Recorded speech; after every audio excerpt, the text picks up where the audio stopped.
you get a different 6-inch sub for just $3.50. Monday, the sweet onion chicken teriyaki sub.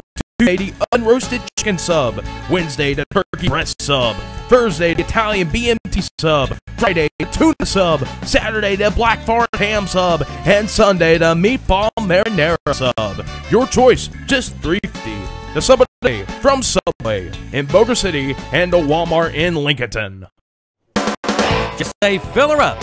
Be ready for Old Man Winter with a fill from Rhodes and Bill Oil Company in Lincoln. No matter where you live, Rhodes and Bill Oil Company in Lincoln can deliver. Just call 704-735-2500. Be ready for Old Man Winter with your winter fill up from Rhodes and Bill Oil Company, 1404 East Main Street in Lincoln. Again, call 704-735-2508. Just say fill her up from Rhodes and Bill Oil Company in Lincoln. I saddle up my horse and I ride into the city. Drew, this new city just makes me miss home, man. Go get a sweet tea from McDonald's. They make it fresh, sweet, and it's icy cold, just like your mom's. I miss home. Oh, so you miss your mom telling you make sure your room's clean? Or close the fridge right and stop letting all the cool air out. Or turn the lights off. All right, got it. Sweet tea is just right. But you know I'm going to tell my mom you got jokes. No, don't. This is no joke. Stop by McDonald's and get a large sweet tea for just $1 all summer long. Large sweet tea, just $1. Price and participation may vary. Limited time only. Having trouble finding a car or truck at a price you can afford? Your troubles are over when you stop in at Milholland Automotive in Lincoln. At Milholland Automotive in Lincoln, they make buying a pre-owned vehicle easy. No credit, no money to put down. Milholland Automotive has the banks to get you approved. Come see the selection today at Milholland Automotive, 423 West Main Street in Lincoln. Visit the website at milhollandautomotive.com for a complete list of inventory, or give them a call at 704-736-1000. That's Milholland Automotive in Lincoln. 'Cause I saddle up my horse and I ride into the city. First Federal Savings Bank has been serving Lincoln County for over 75 years. Customer service is a priority at First Federal Savings Bank, where they want to get to know you by name.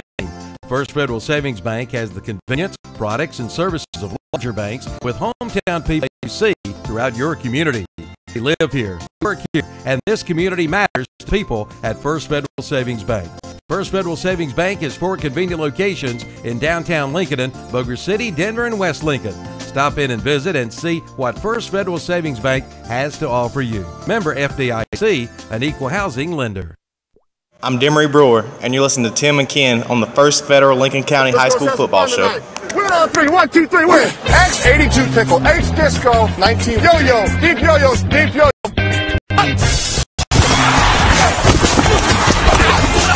Gotta firm up a little bit, boy. We're gonna use the cadence now, right? We gotta use the cadence versus that blitz. Japan, Richmond, New York. Welcome out to the First Federal Lincoln County High School Football Show. Your host, Tim Johnson, and the right-hand man right beside of me, ladies and gentlemen, is the man himself, Mr. Baseball, Kenny Link. Kenny, good afternoon to you. Afternoon. We're glad to be back here again talking about Lincoln County football. Absolutely, Ken, and had a lot of great football games last Friday night. You and Carson Dockery was at the East Lincoln game there at Mount Pleasant, and unfortunately, East Lincoln Mustangs got it, and so their season came to an end. But we're going to talk about them just shortly. But Ken, a lot of great football games in our area. Yeah, the South Fork 2A Conference had 6 teams playing in the first round last week. Unfortunately, Tim, 5 of them lost, and Lincolnton Wolves are the only team that survived. And I was up at Mount Pleasant for the East Lincoln Mount Pleasant game with Carson, and Mount Pleasant really looked like a strong team. They came out with a balanced attack of running and passing the ball, and sort of dominated that game from the get-go, and won that game 35-0. The first half, they were hit 14-0, and on the verge of scoring another one as the half ended and time run out. They passed the ball well the first half, and in the second half, they went to the running game and pretty much dominated the action there. Unfortunately for East Lincoln, they finished the season 6-6. Tim, they had less than 100 yards total offense in this game, so Mount Pleasant really shut them down. Yeah. One of the best players for Mount Pleasant was the offensive performer who was Chance DeQuelo, who threw for 2 TDs and ran for another. They also had 2 running backs who both rushed for over 90 yards, Ken. Big football team, too. Yeah, they were. They could run and played really good on defense. I mean, to beat East Lincoln 35-0, and East Lincoln's defense, without a doubt, was the best, probably the best defense in our conference. And to go up there to take on Mount Pleasant and then put 35 on them, Ken, that's a really good football team. In East Lincoln, we know they've come back in the second half in some games this year, and they tried to do that, Tim, but unfortunately with their passing attack, Chase Jones didn't have much time to throw it, and he got sacked several times. Yeah, and I tell you now, East Lincoln has got some good kids coming back next year. They got a really good, outstanding young freshman who had a great year, Lucas McConnell, Ken, one of our favorite players we got to watch a lot this year. Yes, and he got hurt a little bit, but he's got a lot of speed, and he will be a factor next year. East Lincoln did have a couple pass plays they just barely missed on that could have been a touchdown or 2 in that game. So I look for them to come back. I like the way that kid that Finks kid is yes, he is. TV Finks, who's a sophomore, and they brought him up about mid-year from the JV team, and I like the way he looks as a receiver. And I think from starting out 0-3, what Coach David Lubowitz did for his first year as a head coach at East Lincoln High School did a sensational job. And you know, we've talked about Coach Lubowitz numerous times on our show and stuff like that. What a great young man he is. Great coach. He's going to do big things for East Lincoln High School, and I'm looking forward to working with him as well as his whole entire coaching staff here as we go out through the years and through next season as well. Now, the Mount Pleasant, Ken, they've got a football team coming down who played the Maiden Blue Devils that beat Maiden Blue Devils, who was undefeated in our conference. Maiden, the number 5 seed and undefeated, coming out of the number 1 team coming out of South Fork, went up. They played at home against Ford. They played Ford first game of the season and beat them handedly, but it's a different story in this game. They upset Maiden and actually shut them out 16-0. Ken, I was shocked when I heard that score. I think everybody was. I'm telling you, Ken. I mean, Maiden's a really good football program, great coaching staff, and nothing taken away from Fred T. Ford. But I'll tell you right now, nobody, I bet you, had Fred T. Ford winning that football game and beat them at Maiden. Yeah, the game was Maiden. I mean, so nobody expected that to happen, but I understand Ford had a good game plan. Maiden was missing their starting running back, Contrell Williams, who's really a good ball player. He got hurt in the last game of the season against Lincolnton, and they keyed on Mayfield, the quarterback. He likes to run it as well as throw it, and they keyed on him as a runner, and they shut him down, and as a result, they shut down the Maiden offense. Absolutely. And so the Fred T. Ford Tigers are going to Mount Pleasant to take on Mount Pleasant. That'll be this Friday night, which is tonight. Ought to be a great football game. Yeah, they'll have their hands full, yes, but after the beating Maiden, they got to come in with confidence, Tim. So Absolutely. I think they'll come in and maybe give Mount Pleasant a game, but Mount Pleasant's a strong team. So congratulations to Fred T. Ford. You know, East Lincoln had a great year this year, Ken, and like I say, they'll be back next year. They got the quarterback coming back, Chase Jones, who was the first Federal Lincoln County High School Football Player of the Week. Got Lucas McConnell coming back. Like you said, the Finks kid, we like him a lot. Him and McConnell, 2 outstanding football players. And the other Lincoln County game involving Lincoln County team was West Lincoln, who had the tough job of going up and playing Reedsville, up at Reedsville. And Reedsville has dominated the competition. Every game they played this year has been pretty much a blowout. And West Lincoln went up there and dropped that one 51-0. Nothing to be ashamed because Reedsville beating everybody away this year. But the West Lincoln running game is what they live on. And they only had 4 first downs in this game against Reedsville. Yeah. West Lincoln finishes season this year, ladies and gentlemen, 4-8 record on the season. And, you know, hey, West Lincoln's got West Lincoln, the future for West Lincoln football, Ken, is looking really good come next year. They've got almost all their players back, have their whole starting backfield back, the quarterback, both those really good running backs, Fansuk and Eichard. And I look for them to come in as a pretty good – they improve their defense team. They could be something to be reckoned with next year. I'm going to tell you right now, they, without a doubt, got the best 2 running backs in the conference. Yeah, no doubt about it. As a dual threat. As a dual threat. Those two boys can run the football. We're talking about Nathan Fansuk and Brandon Eicher. Both of them was first Federal Players of the Week. And I'm going to tell you something, Ken. They got a quarterback who can throw the football, too. And they got another young man that we highlighted at West Lincoln the last game of the season when Mr. Xander Pendergrass, who we're talking about, when Brandon Eicher won the first Federal Lincoln County High School Football Player of the Week. That kid can play, Xander Pendergrass. Yeah, he's a special kid. He looks to be the quickest player on West Lincoln's team. He's just a sophomore. He's not big, but he's dynamic, and he had some big plays for them in several games.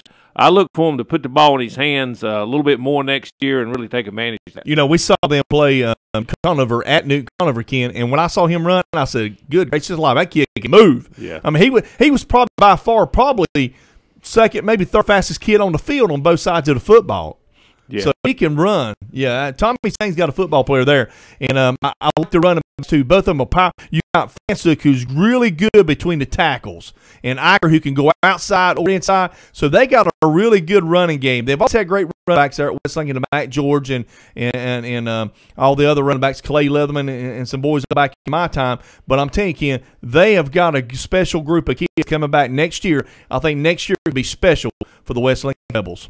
Yes, and the other couple of games this week that involved the South Fork 2A was Bandy's lost High Brighton 57-6, and Shelby defeated New Conover, who we felt was probably the best team coming out of the South Fork. I agree with you. 49-20. Shelby is a powerhouse, and wasn't surprised by that score, Tim. Even though New Conover's got a good team. So Shelby will get to play the South Point Raiders again this week. So they have not seen anybody like Shelby. I mean, High Brighton was good, but High Brighton still ain't. They're not even in the same category as Shelby. No. So that's what happened with the South Fort teams, and the only team left standing is Lincoln. And we're going to talk more detail about Lincoln's game last week and their upcoming game this week against South Columbus. All right, Ken, we're going to go to a commercial. We're back right here on WLON at 1050 a.m. It's the first Federal Lincoln County High School football show. You're listening to Ken Link and Tim Johnson. First Federal Savings Bank has been serving Lincoln County for over 75 years. Customer service is a priority at First Federal Savings Bank, where they want to get to know you by name. First Federal Savings Bank has the convenience, products, and services of larger banks with hometown people that you see throughout your community. They live here, they work here, and this community matters to the people at First Federal Savings Bank. First Federal Savings Bank has 4 convenient locations in downtown Lincoln, Bossier City, Denver, and West Lincoln. Stop in and visit and see what First Federal Savings Bank has to offer you. Member FDIC, an equal housing lender. Yeah, we played pretty well. We had a few letdowns after we got a lead. I think the guys thought they could just keep going through the motions and had a couple letdowns, but we ended up playing pretty well. We had a couple big runs. Tyshawn had a great night offensively, and defense played pretty solid most night. Like I said, gave up a couple big plays when we had a lead and let them get back in the game to make it interesting for a while. Then we kind of got into the big bone and ate up the clock with the run game and finished off. But overall, played pretty well. And that going into this week, we're going to need all that. We've got to get a little better in our passing game. This week, we're going to need some of that. I think we're going against a real big team this week. They're huge. They're big up front on both sides of the ball. They don't have a lot of speed, but they got a couple quick guys. I think we have a little bit better athletes than them. If we can get those athletes out in space, have a good chance of maybe getting in there and upsetting them a little bit. Got to play solid defense. We've got to tackle well, tackle low, and tackle hard. Them guys, slow them down, and gives us a good chance to win that way. Coach Ken Link here, talking about South Columbus. We know they're a smash-mouth, ground-and-pound football team, especially on the offensive side, and they have some linemen up front. Do you think your defensive schemes will be able to slow them down? Yeah, we hope to a few more big guys in there maybe, and those little guys in behind me, let those guys run a little bit, let the big guys control the front line a little bit, or at least try to, and let the big guys run, little guys run and make the tackles, and hopefully we can use that to our advantage, use our speed, and the big guys help with those big guys up front, maybe take the blocks. One thing you mentioned is your passing attack, and I know in the game against Whiteville that South Columbus lost. They lost 5 touchdowns. Whiteville was very successful in the passing game, actually threw 4 touchdowns first half. I understand Whiteville's got a good bit of speed. I imagine you're going to try, if you can, to get some of your athletes out in space, maybe in a short passing game or medium range. Yeah, that's one thing we got to work on this week. We got to improve the nursing game a little bit, and that's where we're going to try to use it. We're going to try to get Tyreek and Tyshawn, those guys, in space with a little bit of short passing game, maybe some bubble passes, some screen passes, some little things like that, just a little short stuff, and maybe they can get out there and make some room and make some big plays. That's the head football coach for the Lincolnton Wolves there for you, Kenny Link. That's Leffer Gibson, and they are advancing to the second round of the state playoffs, Ken. Yeah, they are. They got a long trip down to actually the eastern part of the state. You know, you wouldn't think that playing in the Western Division, but they get to go down and play South Columbus. I understand sort of on the line, North Carolina, South Carolina lines, a place called Mount Tabors, between Conway, South Carolina, and Whiteville. So there's a long trip down there, but they're looking forward to it. And Lincoln last week, they did get a favorable draw, but they won that game 39-19 over Graham. They jumped out to a 25-6 lead, and as you heard Coach Ledford Gibson say, they look like they maybe let up a little bit. But they went to the big bomb, tacked on a couple of late touchdowns to make the final score 39-19. Tyshawn Harris, another big game for the Wolves, as he's had all year long. 257 yards rushing on 35 carries. Ran for one touchdown. Also returned a punt for another touchdown. Tim, he now has over 2,000 yards rushing himself on the season. Yeah, I tell you, Kim, we talked about last week about the Player of the Year in the South Fork 2A Conference. There's no doubt about it. Tyshawn Harris, to me, is the Player of the Year. I mean, with the group of kids he's got around him and what he has done, he has carried that Lincoln offense by himself. And not even on offense, Ken. Look what he's done on special teams and even on defense, too. Yeah, he's an excellent player. Both sides of the football. You know, speed's one thing, but quickness is something, too. And he's got them both. And he employs those, and he's been had a great season. Really, I don't think anyone saw this coming. He was have this kind of season, but he, as a senior, he has actually blossomed. Yes, he has. Yes, without a doubt. And I tell you something, Ken, too. We also talked about Chase Jones being one of the most improved players in the conference. Terrell McClain, no doubt about it. He is, without a doubt, to me, the most improved player. What he's done in this offense. This kid has not even played quarterback all the whole entire year, and to come in to get up under the center at Lincolnton High School. We're talking about Lincolnton High School here, Ken, where they've been known to have some great quarterbacks throughout the years, especially in the years past. It's what they had last year. Imagine what they had. Yeah, and he's filled that role because they asked him to do so, and he's accepted it, and he's done a good job getting better each game, Tim. And he's not one that's going to wind up at 50 yards down the field, but as long as he can be accurate and efficient in the short passing game to the athletes they have, like Harris and Hollis and Evans, then that's what you want. That's what you want. And, absolutely. He actually had 3 rushing touchdowns last week. You know, he's well-built young man. When he's stout-looking. When he carries the ball, he carries a load, too. He's a little different than Tyshawn. Yeah, he carries a load. Tyreek, yeah. He's got, and talking to Coach Leffer Gibson, too. Now, McClain didn't have a really good game throwing the football last week. Don't know why. He had a couple interceptions. Yes, one of them was a pick six, and it was a little bit colder.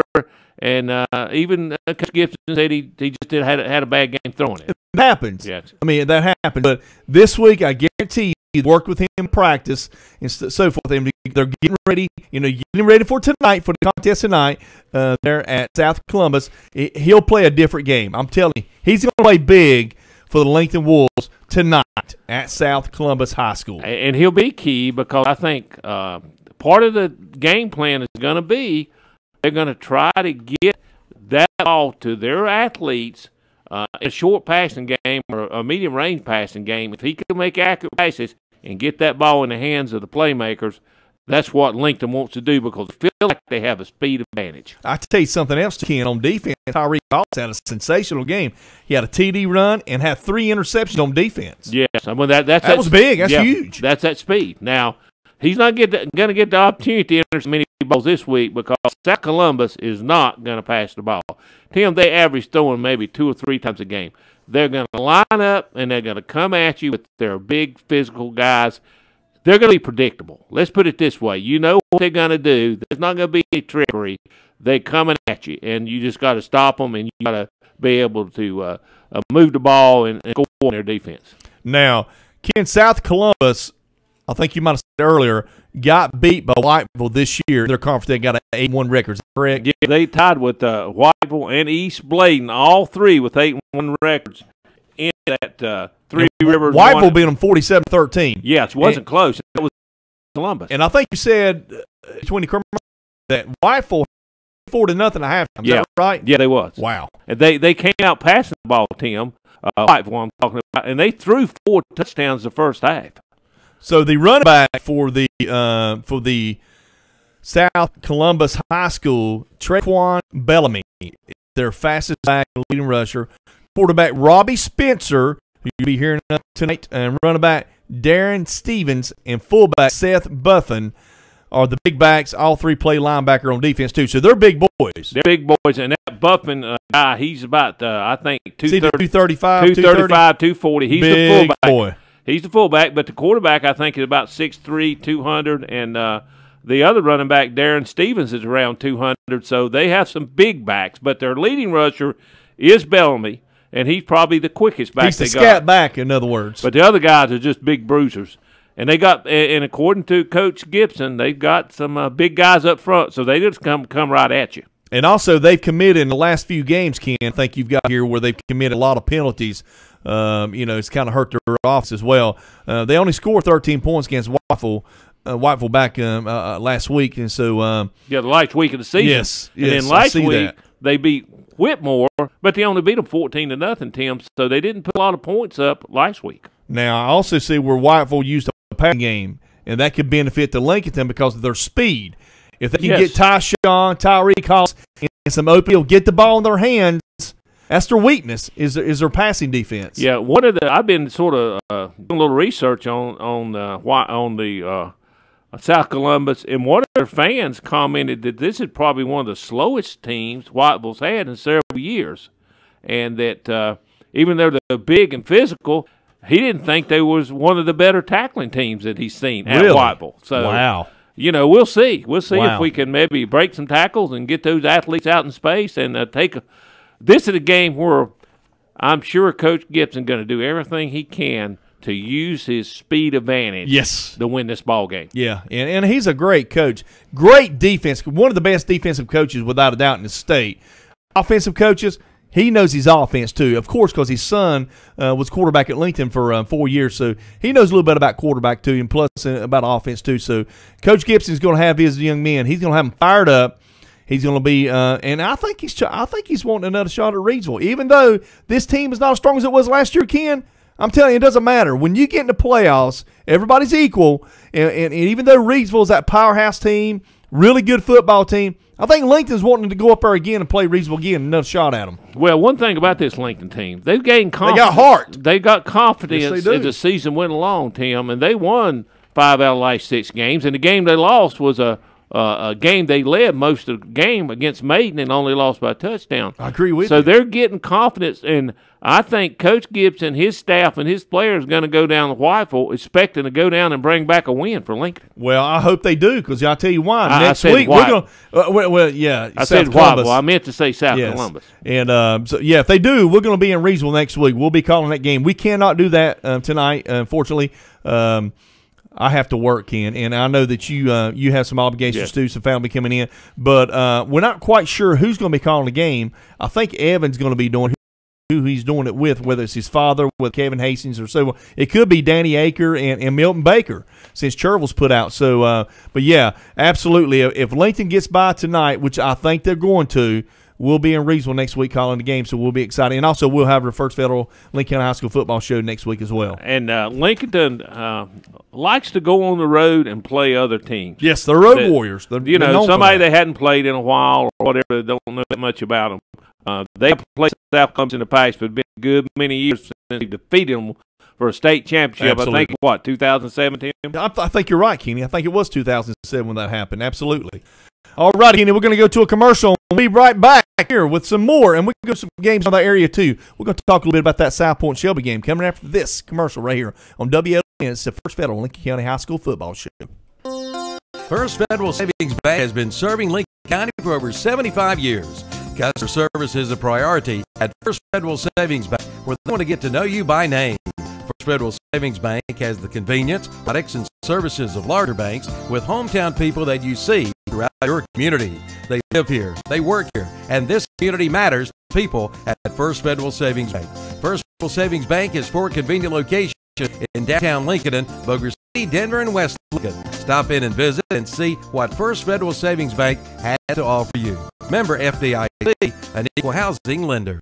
Hi, this is Tom Son, West Lincoln High School football coach, and you're listening to Tim Johnson and Ken Link on the First Federal Lincoln County High School football show.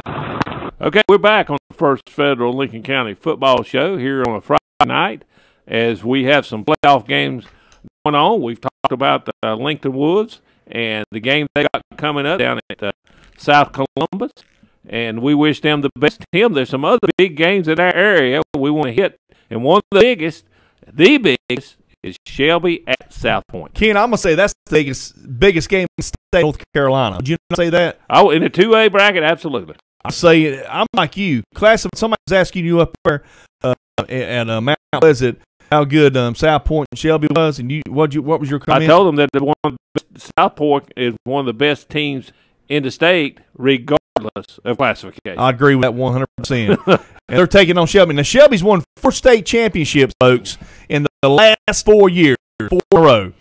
Dynasty. Yeah, and they're used to winning. They are. And South Point has too.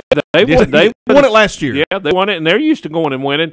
And guess what? They're not 3A anymore. They're in 2A. They're in 2A. The big 2A, these two teams knock heads. Yeah, and I tell you, Ken, a lot of people has been complaining about that, too, about South Point being 3A. I mean, being 2A, yeah, it should be 3A. Yeah, some folks say their attendance, their ADM is a 3A. Is really bigger than a lot of 3A schools, but it doesn't matter, Tim. You got to show up and play on the field, and that's what I'm sure Shelby's going to do, and that's what South Point's going to do tonight. It'll be a big attendance. I know from folks from different high schools in the area are going to see that game. Well, I know Scott Cloninger's going. I talked to Scott this past Wednesday, and Scott said without a doubt he's going to be there to watch that football game. So we'll get an update from Scott next week, and we'll have it right here on the First Federal Show.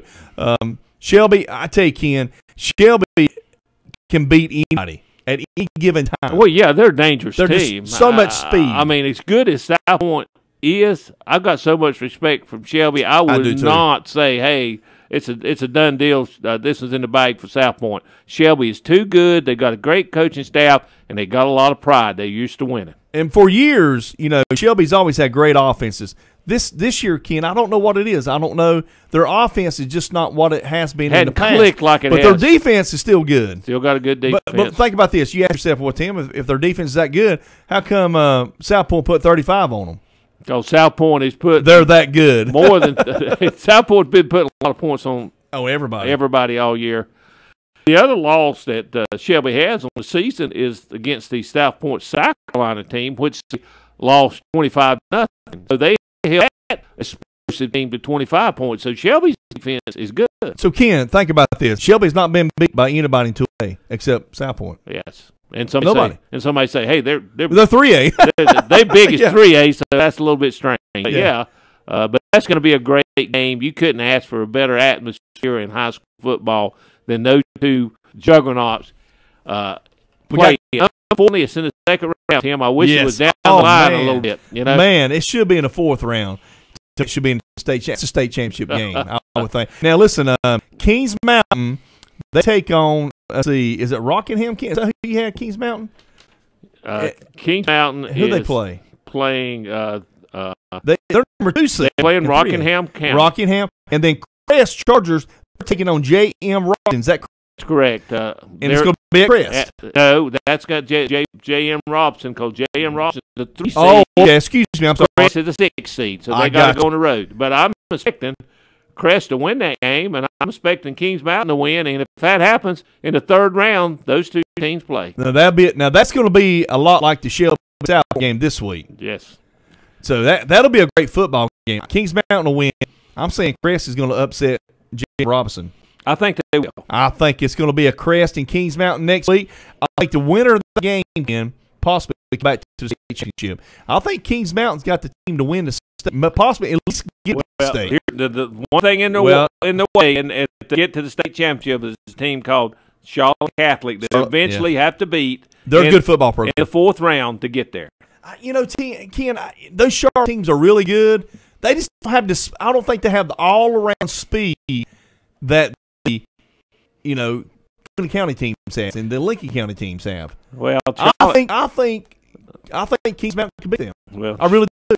They might match in speed, but Charlotte Catholic is a great program, Tim. And, it is. It is. And, they're the number one seed and highly favored to win the 3 small A championships. They are okay. Yeah. Okay. Well, I'm a King. I think Kings Mountain's going to. Well, they got a chance. They do.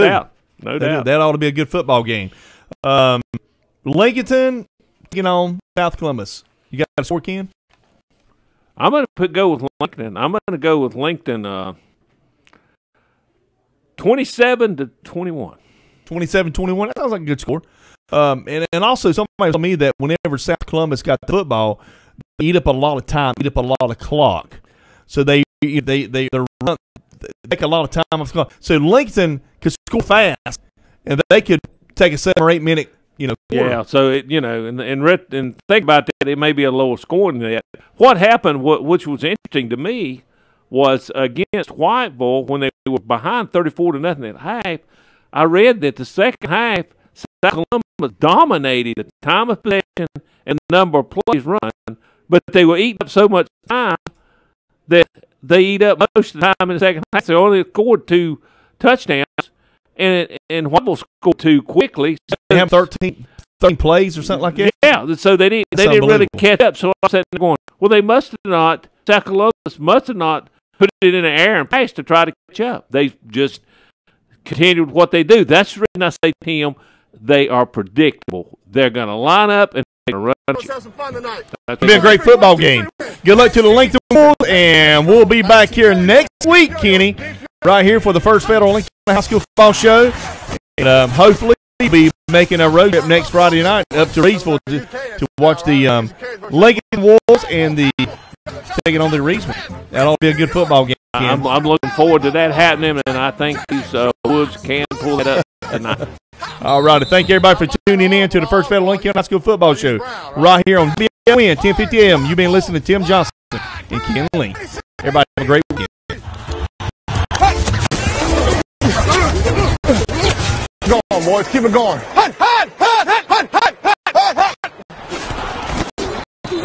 It's the Subway sub of the day. Each day of the week, you get a different 6-inch sub for just $3.50. Monday, the sweet onion chicken teriyaki sub. Tuesday, the oven roasted chicken sub. Wednesday, the turkey breast sub. Thursday, the Italian BMT sub. Friday, the tuna sub. Saturday, the Black Forest ham sub. And Sunday, the meatball marinara sub. Your choice, just $3.50. The sub of the day from Subway in Boulder City and the Walmart in Lincolnton. Just say fill her up. Fresh old man winter with a fill up from Rhodes and Bill Company in Lincoln. No matter where you live, Rhodes and Bill Company in Lincoln can deliver. Call 704-735-2508. Be ready for old man winter with your winter fill up from Rhodes and Bill Company. 4204 East. Again, call 704-735-2508. Just say fill her up from Rhodes and Bill Company in Lincoln. I saddle up my horse and I ride into the city. Drew, this new city just makes me miss home, man. Go get a sweet tea from McDonald's. They make it fresh, sweet, and it's icy cold, just like Mom's. But I miss home. Oh, so miss your mom telling you make sure your room's clean? Or close the fridge, Ryan, and stop letting all the cool out. Oh, turn them lights off, Ryan. All right, got it. The sweet tea is just right. But you know I'm going to tell my mom you got jokes. No, don't. This is no joke. Stop by McDonald's and get a large sweet tea for just $1 all summer long. Large sweet tea, just $1. Price and participation may vary. Limited time only. Having trouble finding a car or truck at a price you can afford? Your trouble's over when you stop in at Milholland Automotive in Lincoln. At Milholland Automotive in Lincoln, they make buying a pre-owned vehicle easy. No credit, no money to put down. Milholland Automotive has the banks to get you approved. Come see the selection today at Milholland Automotive, 423 West Main Street in Lincoln. Visit the website at millhollandautomotive.com for a complete list of inventory, or give them a call at 704-736-1000. That's Millholland Automotive in Lincolnton. I saddle up my horse and I ride into the day. And good evening, ladies and gentlemen, and welcome once again to high school football on WLON 1050 AM, presented by Ronaldo Auto Mall, as you're now listening to the pregame show presented by First Federal Savings Bank, the stadium pregame show here all the way in Tabor City, as the Lincolnton Wolves take on the South Columbus Stallions in a rematch from the 2AA state championship game all the way back 10 years ago in 2007. Evan Ludwig here, joined by Jason Sane. And Jason, if you would have told a Lincolnton fan a little over a month ago that Lincolnton would be in the second round of the playoffs playing against a team they beat in the state championship a while back, what do you think those Lincolnton fans would have said? It depends on if it was in the first 4 games of the season or the last 4. I think at the beginning they might have questioned that assumption, but at the same time, you know, you're coming off of a championship run last season that ended late, 4th round. So this year they just had some lumps early on, but they found their identity late in the season. Yes, and, you know, winning streak there at the end until they come across that juggernaut of Maiden that went undefeated in our conference, and they gave them a good game. So I think at the end of the season they would have believed you. In the beginning, maybe not so much. Yes, as Lincolnton started the year 1-5 this year, and after that tough loss to East Lincoln where they lost 12-7, had the ball in the red zone 4 times but could not convert due to that stingy Mustang defense. They have won all but 1 game, and that was, as you said, a 7-point loss to Maiden. And they caught kind of a break last week as they played a 3-8 Graham team on the road to start the playoffs, which is something that none of this, I mean, the rest of South Fork 2A Conference had some tough breaks. Couldn't have got a better first-round draw. They split their conference and wound up with the home game. So good draw there for Lincoln, and also a good game. You still have to play the game and win it. No, it's not like your opponent was why you won. You know, you had to go out and make the plays. So. Yeah, and that was a 39-19 win for the Wolves last week on the road against the Red Devils. Hopefully that won't be the last time we hear of the Graham Red Devils, but rumors have been flying around in Alamance County that school might be closing along with Cummings. So hope for all the best for all the people in Graham. But well, they had a nice last year, if that be the case. Good playoff run and home game to boot. Congratulations to those guys. And still got to say, though, I'm glad we're here again. Second week of the playoffs, watching Lincolnton still on the field. Yeah, Lincolnton, the only team remaining in the South Fork 2A Conference. Going to give you a recap. Mount Pleasant beat East Lincoln last week. Maiden was upset by the team they started off the season against in Fred T. Ford. Then you had West Lincoln had to travel to Reidsville, and they lost. And Newton Conover had a bad draw going against the Shelby Golden Lions. Yeah, to say the least. Yeah, I mean, that was a tough draw. And defending state champion 4 years running. 4 years running. And then first round. Bandy's, you know, they barely squeaked into the playoffs, and they had to go against High Brighton. So Lincolnton really the only one that got a favorable draw, and they're the only one remaining in the South Fork 2A Conference. But this week, it's completely different. You're not going against a team with a losing record. You're going against a team that has won over 10 games, and a team that is, you know, we all know Lincolnton has a good running game, but South Columbus has a better one by the numbers. As Jason, we were looking at the stats, nearly 4,400 yards total rushing for the Stallions coming into tonight's game. Yeah, that's an impressive statistic. I think you also mentioned they haven't thrown the ball but 34 times all season. Yeah, so, that is a run first, and run last, and run in between team. It's like 3rd and long only, and that's if we don't think we have a run that'll pull that off. Or 2 runs. Sounds like they may be the kind of team that goes for it on 4th down when they're across the 50. Yeah, and looking at this team, they're led by running the ball. They're led by Traycon Bellamy, only a junior. He's got nearly 200 carries for 1,581 yards, 18 touchdowns. But here's the thing, folks. After tonight, it could be very possible that they have 2 running backs over the 1,000-yard mark, as senior Seth Buffkin has got 128 carries for 974 yards and 13 touchdowns. All he needs tonight is to get 26 yards, and he'll be over the 1,000-yard mark. I mean, it's you know, outstanding enough that you have one running back over 1,000 yards, but close to over 1,500, you know, close to 1,600. And then you almost got another one with 1,000 rushing yards already tonight. I mean, that just shows you how good this team is at running the ball. Yeah, but as you're saying, as a team, you know, overall, maybe average per game, which doesn't bode well for Lincolnton, but at the same time, the more dynamic rusher lies on the Lincolnton sideline. The biggest yard total belongs to none other than than Lincolnton's.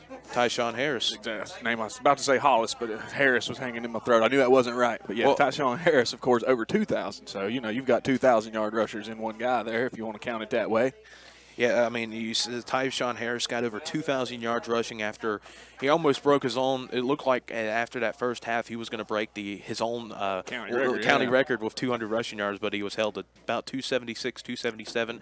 It got him over 2,000 yards, 19 touchdowns, and he's probably the main reason why Lincolnton has gotten to this point right now. Because if it wasn't for Tyshawn Harris, they probably would have not made the playoffs. If you have some success running the ball, that opens up all your offense and let you throw it because it keeps the defense honest. They've got to commit to stopping the run, and then you can work a few more plays in there. But definitely having a 2,000-yard rusher never hurts your playoff chances. Yeah, and Tyshawn Harris, he didn't get it just done on the ground game last week. He got a punt return for a touchdown that got Lincolnton on the board first time last week. So he's also a threat to kick return touchdowns, and that's part of the problem that Graham had was they were just quib kicking it away from Tyreek Hollis and Tyshawn Harris that Lincolnton was getting great field position every drive. So it's going to be interesting to see what happens, what South Columbus will do. Kick it away from him. Yeah, try to kick it away from him maybe, or maybe they're going to go right to the Shark and try to slay it in Tyshawn Harris and Tyreek Hollis. So that's going to be an interesting thing. We're going to get more into tonight's game, including our Classic Ford Lincoln of Shelby players to watch and some of the other games in our KTC broadcasting viewing area for tonight. Got some couple big ones that we're going to get into after we take a couple of timeouts here on the Ronaldo Automall Game of the Week on WLON 1050 AM as you are currently listening to the First Federal Savings Bank Stadium pregame show. We'll be right back. The Orange Opportunity Sales Event is underway at Parker Farm Service in Kings Mountain. Come in now, ask about 0% financing for 84 months on select Kubota tractors with a big 6-year warranty. Come on in for all the details, so don't miss it. The Orange Opportunity Sales Event underway now at Parker Farm Service, located at 126 Bay Drive off the Oak Grove Road and Highway 74 bypass in Kings Mountain. Representing Kings Mountain presents our second annual holiday bike drive. Camp Out for Kids, December 8th, 9th, and 10th. Campers Inn has partnered with the King Mountain Police Department to collect new bikes for the children in our community. They are hoping to collect from 150 to 200 new bikes, from toddlers to teens, and they do all the work. Just bring your unassembled bike, and they'll put it together for you. You can help make Christmas brighter for a child this year. Plan now to participate in the second annual Camping Out for Kids Holiday Bike Drive, December 8th, 9th, and 10th at Campers Inn, Highway 161 South, 95 in Kings Mountain.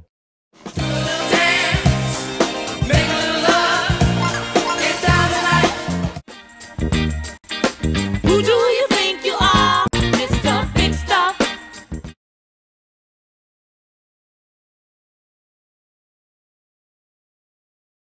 Celebrating 50 years. It's the Glen Oaks Golf Club. Hard to think how many birdies have been made over those years, and oh yeah, how many double bogey's too. Well, the birdie, par, bogey, you'll love the Glen Oaks Golf Club. It's up to everyone.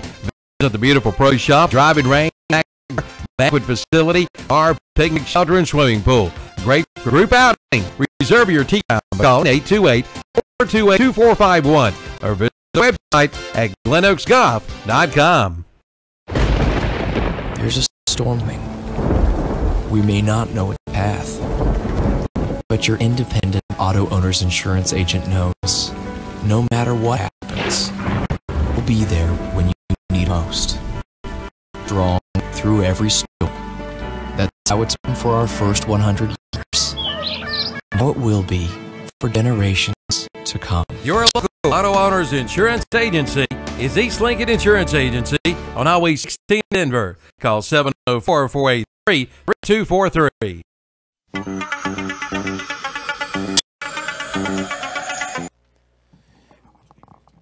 And back here at South Columbus High School, home of the Stallions, as well. We're still getting the pregame festivities here. You're listening to high school football on WLON 1050 AM. Presented by Ronaldo Automall, and this is the First Federal Savings Bank pregame show. We're going to get into our players to watch for tonight's game, one on each team, presented by Classic Ford Lincoln of Shelby. And Jason, I mean, for Lincolnton, it's got to be a no-brainer in Tyshawn Harris. And we just found out Kevin Hastings texted us saying that if Tyshawn Harris can get 234 yards, he'd break the single-season rushing record in county history. So, I mean, a lot at stake here tonight. This could possibly be the last game of Tyshawn Harris's career. And if he can get over 200 yards, 233 yards, which is he got over that mark last week, he could break the record. Yep, and if you get over that many yards, it may not be your last game. But at the same time, this is a heavily run, intense matchup. We discussed it already. Both teams with 1,000-yard rusher. South Columbus got 2,000-yard rushers, potentially, almost certainly to get his 26 yards tonight to break 1,000. Got another guy over 1,500 and then a 2,000-yard rusher. That's a lot of rushing talent on the same field. Oh, yeah, and that's why we're going to have the other running back on the other side of the field take Traquan Bellamy. He's going to be our player to watch for South Columbus, because I mean, if they didn't have this much, if South Columbus did not have this much depth at the running back position, and it was just Bellamy, he would definitely be over 2,000 yards. Yeah. He'd have a good chunk of those yards that have been distributed around. And what is it, Buffkin, a senior, also closing in on a 1,000-yard season. He's got 974 as it sits coming into tonight. So. Yeah, so totally as a team, they could get to 4,500 rushing yards as a team tonight, depending on what happens, and it's very possible. Yeah, that's not even a backup. That's a guy that's on the field with the other running back who just gets the ball a little bit more, maybe breaks a few more long runs. That sounds like they both on the field. You're trying to watch two guys at the same time who can absolutely take it to the house with every touch. Yeah, and it's going to be a tough task for guys like Parker Gaines, Brendan Blackwell, and the stingy linebacker Noah Espindola.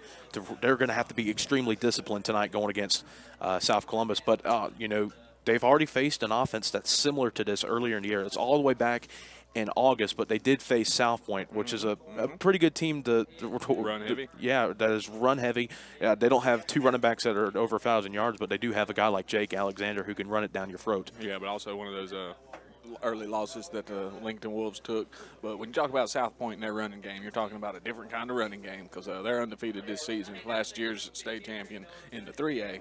And if you didn't know already, they beat Shelby near the end of the season for the first time in a long time that Shelby's been beat, much less beat that handily. And now they're playing them again tonight. Yeah, and that's a good segue into the games that are on our broadcast schedule tonight for KTC Broadcasting. On WOHS 1390 AM and the Boss 101.5 FM, we'll have currently coverage going on right now with Brent Pasco and Jeff Jones for Shelby and at South Point, a rematch of a matchup that happened just 2 weeks ago, folks, and it's hard to believe that's a second-round matchup. You'd think it'd be the Western Regional Final for the states, but with the way these seedings have worked out, it's a second-round matchup. Should be a very good one. Also on KTCBroadcasting.com, Tim Foster and Andy Foster will be on the call just in the shadows of Charlotte Motor Speedway as the Chargers are taking on J.M. Robinson, the Bulldogs, in what should be an interesting matchup. If Kress can win that game and Kings Mountain can win their game tonight against Rockingham County, it'll be a rematch for the Big South Championship game in the third round between Kress and Kings Mountain if that were to happen. Yep. And South Point and Shelby, again, two defending state champions from last year playing each other. Can't but one of them potentially repeat. Yeah, and also on WCSL, we'll have Danny Aker Milt Baker currently on the call for Swain County at Bessemer City. Hopefully nothing catches on fire in this game, as there was a big delay last week for Swain County and Cherryville with the Hall of Fame building catching on fire, and that led to the powers going out in Swain County. My goodness. Yeah, so a lot of stuff going on right now, folks. And also, I'm trying to remember if we have another game. I don't think we do. That is our broadcast schedule here for tonight on KTC Broadcasting. Got a lot of great games. And we're really starting to weed out some of the teams that have barely made into the playoffs and seeing who the real contenders are for these state championships this year. So that will do it for our Classic Ford Lincoln of Shelby player to watch and our broadcast schedule here for tonight. When we come back, we'll maybe get some last-minute discussions for tonight, and we'll be ready for kickoff. You're listening to high school football on WLON 1050 AM and the First Federal Savings Bank Stadium pregame show. This broadcast is presented by Ronaldo Auto Mall in Shelby. We'll be right back. It's the Yamaha Revving the Holiday Sales Event at Full Throttle Power Sports in Gastonia. Get low financing for a limited time, like 1.99% APR financing and 2.99% APR financing. Coming in for all the details. For a full lineup, visit the website at ncfullthrottle.com. Better yet, come on by and save big in the Rev in the Holiday Sales Event going on right now at Full Throttle Power Sports, exit 22 on 5 in Gastonia. It's the grand opening of the new Renato Honda. The renovations are complete, and you're invited to drop by our new showroom. Check out the deals this month, like 0.9% APR financing for the 2017 Honda Civic Honda Accords. Offer ends October 31st. And check out the great specials in the service department. Don't get left out in the cold with a free winter battery test. Right now, get an oil change, tire rotation, and balancing, only $74.95. Don't miss the deals during the grand opening celebration at the new Renato Honda, located at Renato Mall, 4423 East Dixon Boulevard, Shelby. Who do you think you are, Mr. Big? And back here at South Columbus High School, having some more pregame festivities, as it looks like the band coming out here for the Stallions. I want to touch on some other things real quick. The winner of this game here tonight, Jason, will be facing either Reedsville or East Montgomery, as that would be interesting here for Lincolnton if they were able to win this game tonight and Reedsville were to win. As you were at that game last year, that was the Western Regional Finals for the 2A state playoffs. Yeah. And that was kind of a tough loss for Lincolnton, as their dream season came to an end abruptly by the Rams. That heavily touted offense was stymied by one of the best defenses I've seen, or best defensive performance I've seen at the high school level.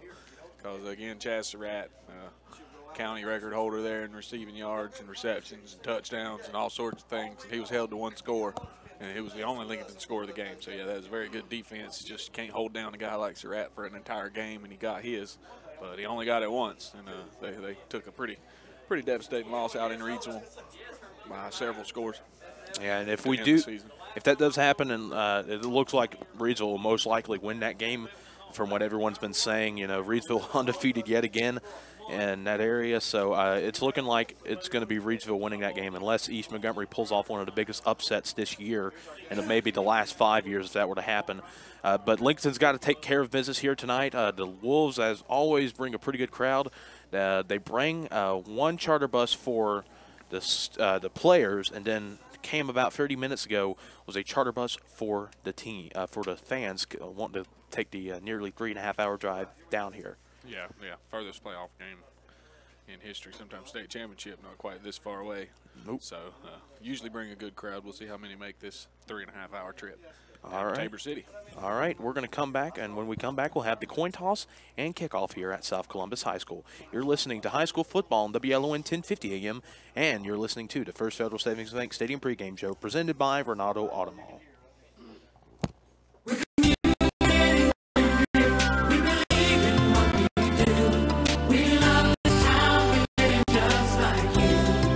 We're a community bank. That's why we always try to approach things from a community-minded point of view. When something is in the best interest of the communities we serve, it's good for us as well. We're community-minded, just like you. Carolina Trust Bank, member FDIC. Community-minded, just like you. Carolina Trust Bank, the 3 offices in Lincoln, also in Gastonia, Denver, Forest City, Hickory, Lake, and Ville. Member FDIC, an equal housing lender. The Can-Ams have arrived. Stallions Motorsports in Lincoln. They're big, they're bold, and they're now in stock at Stallions Motorsports. See the new 2018 Can-Am Maverick X3 or the new 2018 Can-Am Outlander 1000 XMR. Ask about special financing on selected 2017 models. Stallions Motorsports, your new Can-Am dealer, serving Lincoln, Gaston, Cleveland, and surrounding counties. Online at StallionMotorsports.com. First Federal Savings Bank has been serving Lincoln County for over 75 years. Customer service is priority at First Federal Savings Bank, where they want to get to know you by name. Federal Savings Bank has the convenient products and services of larger banks with hometown people that you see throughout your community. They live here, they work here, and this community matters to the people at First Federal Savings Bank. First Federal Savings Bank has 4 convenient locations in downtown Lincoln, Boger City, Denver, and West Lincoln. Stop in and visit and see what First Federal Savings Bank has to offer you. Member FDIC, an equal housing lender. The Black Friday sales event is underway at Abernathy Chrysler Jeep Dodge Ram in Lincoln. Coming out for you savings like 2017 Dodge Charger. Get 0% financing for 72 months, plus up to $1,000 Chrysler Capital Bone Cash. And the new 2017 Dodge Challenger equipped with a big V8 engine gets the $3,700 total cash allowances. Come in for all the details during the Black Friday sales event. Abernathy Chrysler Jeep Dodge Ram, 1442 East Main Street, Lincoln. What's wrong with my husband? Let's take a look. CDK Macron. Nice. I've seen this boy. Your husband has coyote fever. Coyote fever? Yes, he's obviously learned of the hot deals going on out at your local coyote tractor dealer. Is this serious? Very serious. Now's the best time to buy one of the selling tractors on the market. If you care at all about your husband, you'll drive him over to the coyote dealer now. Oh, I'm writing you a prescription. Great deals on all implements. Coyote dealer is West End Sales, Highway 1827 intersection in Vale.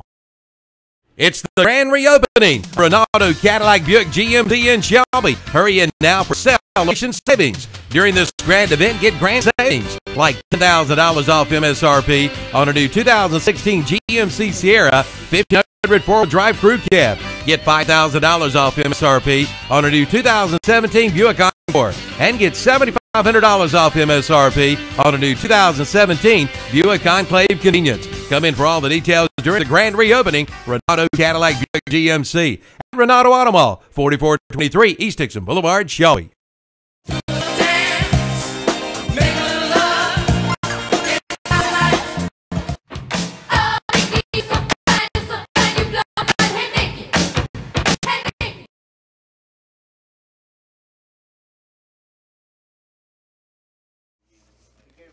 And back here at South Columbus High School, the national anthem's just been played, and the captains for South Columbus have entered the field, waiting from the Lincolnton captains as more than the usual crowd for captains for a team, as looks like a lot of seniors going to be representing the Stallions for their coin toss.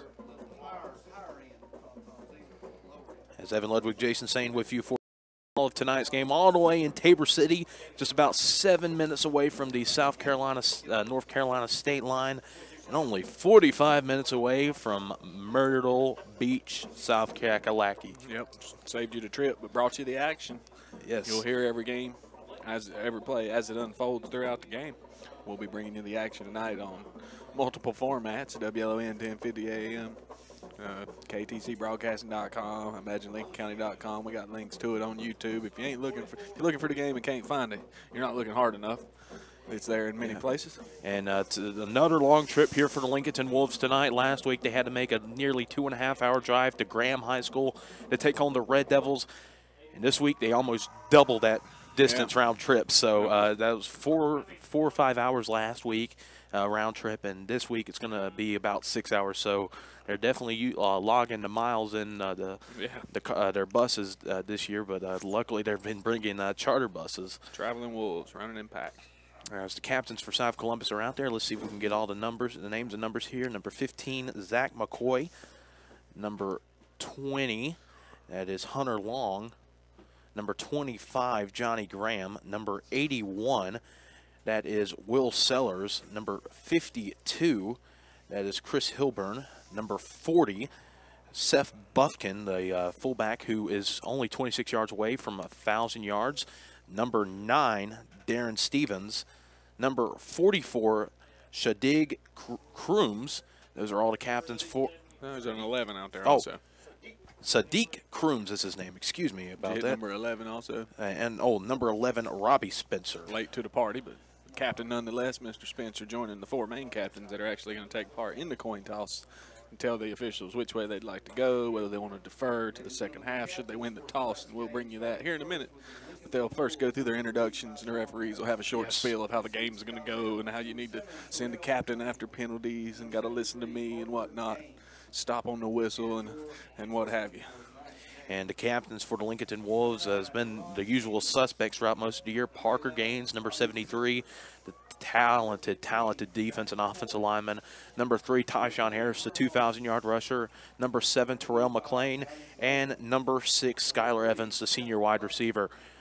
As Lincolnton fans still some filing in, South Columbus has filled up most of their home stands. They got a lot of people actually. Actually, they filled up their home stands, and they got a lot of people watching along the fence towards the locker room end zone. So a lot of people out here tonight for some playoff football in a rematch of the 2007 2AA state championship game, which Lincolnton won, as South Columbus looking for revenge. This is the 2A playoffs second round matchup. Though, as you, and apparently this ref has a mic, which is something you don't see unless you're at a state championship game. So that caught me completely off guard. So we'll know exactly what the penalties are tonight, though. That's good. Sometimes you catch a signal or two that you don't recognize. Tonight they'll be announcing penalties. And Lincolnton will receive as South Columbus deferred till the second half. That's what most coaches do in that situation. If they win the toss, they like to defer. Yep, get the ball coming out of the locker room, try to take a lead into the locker room. That makes it really tough on the other team if you got a lead and you're getting the ball coming out. They know that they can't really give up a touchdown on top of the lead already. And now both teams nearly about 10, 20 yards separated from the end zone as both teams are going to run out. Lincolnton's in their black pants, white jerseys, black numbers, and, of course, those famed Lincolnton helmets with the wolf and the L.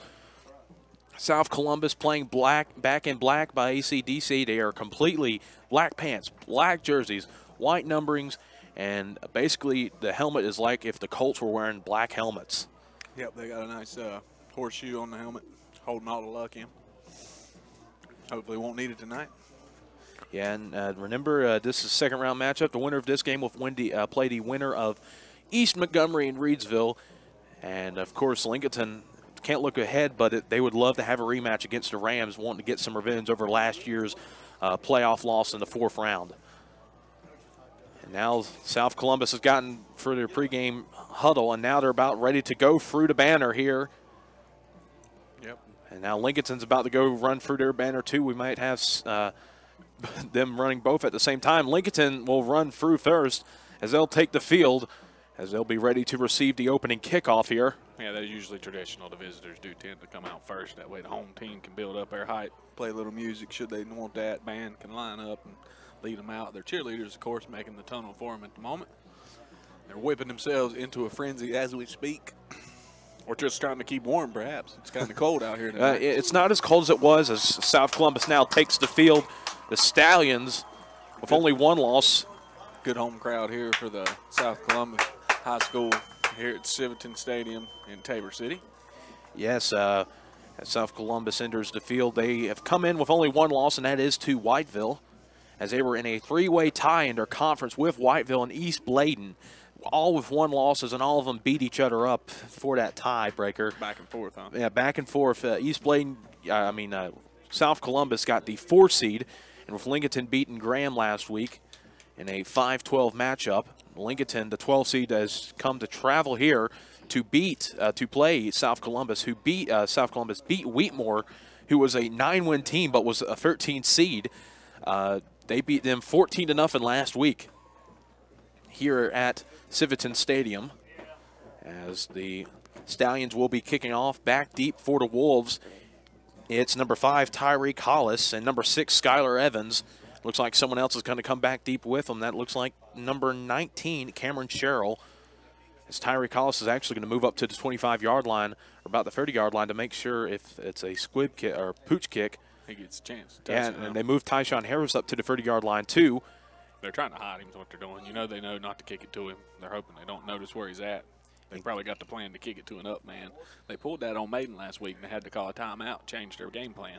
And Cardenius kicking off a pooch kick right into Tyshawn Harris Hollis, as it went in between his legs and went out of bounds at about the 27-yard line. So Harris on the complete opposite side of the field, so they did everything they could to keep it out of his hands. And sure enough, they're successful, and Lincolnton be starting their drive about the 32-yard line after the kickoff goes out of bounds. Actually, they'll move it up to the 35-yard line. I knew there's a penalty, but I think in pros they move it to the 40 or somewhere different to see where they post it. Yep, 35-yard line. Penalty for kicking a kickoff out of bounds. Well, not as great field position as Lincolnton had last week to start off the game. Last week, on the opening kickoff, it was an onside kick, and they started the ball off nearly at midfield, but still good field position for the Wolves to start things off. And to be honest with you, worth it to keep it out of Harris's hands if you're South Columbus. And it looks like an looks pistol formation. Caden White in the backfield along with McLean and Harris. It's going to be a handoff to Harris, who gets stuffed at the line of scrimmage. Only about a gain of 1 on the play, or maybe 2 at the most. Was it Harris? Yes, it was Harris. Okay. Thought it might have been White for a second. Yeah, only a gain of 1 on the play. Yeah. So I was thinking earlier with the 2 heavy run games, you know, both of those running backs are 1,500, 2,000, 1,000 yards. They're going to get some good runs tonight.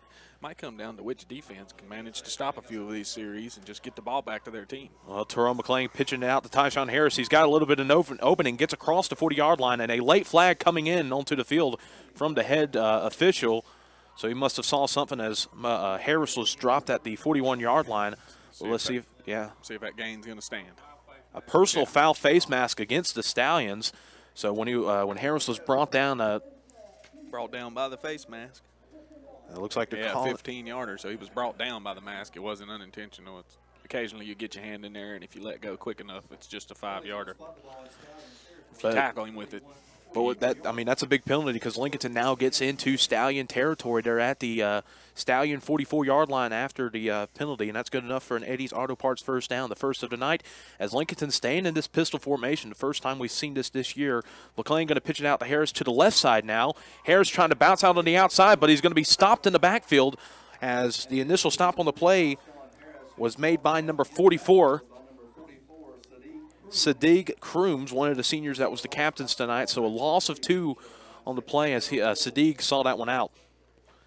Yeah, it's one of the first few times you get Tyshawn behind the line, you've done something. He very rarely gets dropped for a loss. Man, he was running all across the field last week against Graham, and Graham had no answers for him. They had 2 defenders there.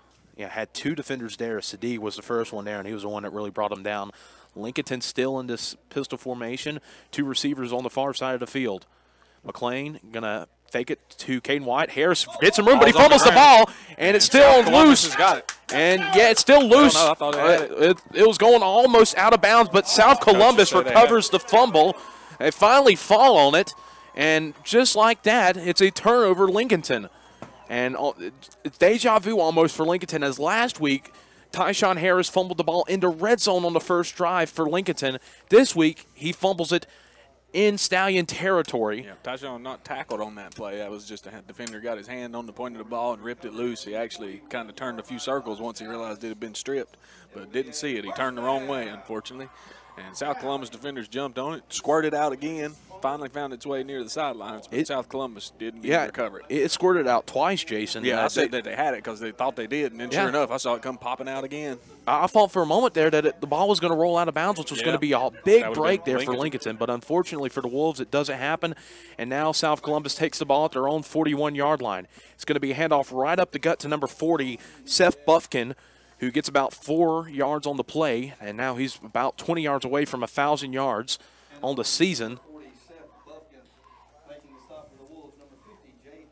Actually, he got about 5. They're going to move it to the 46-yard line.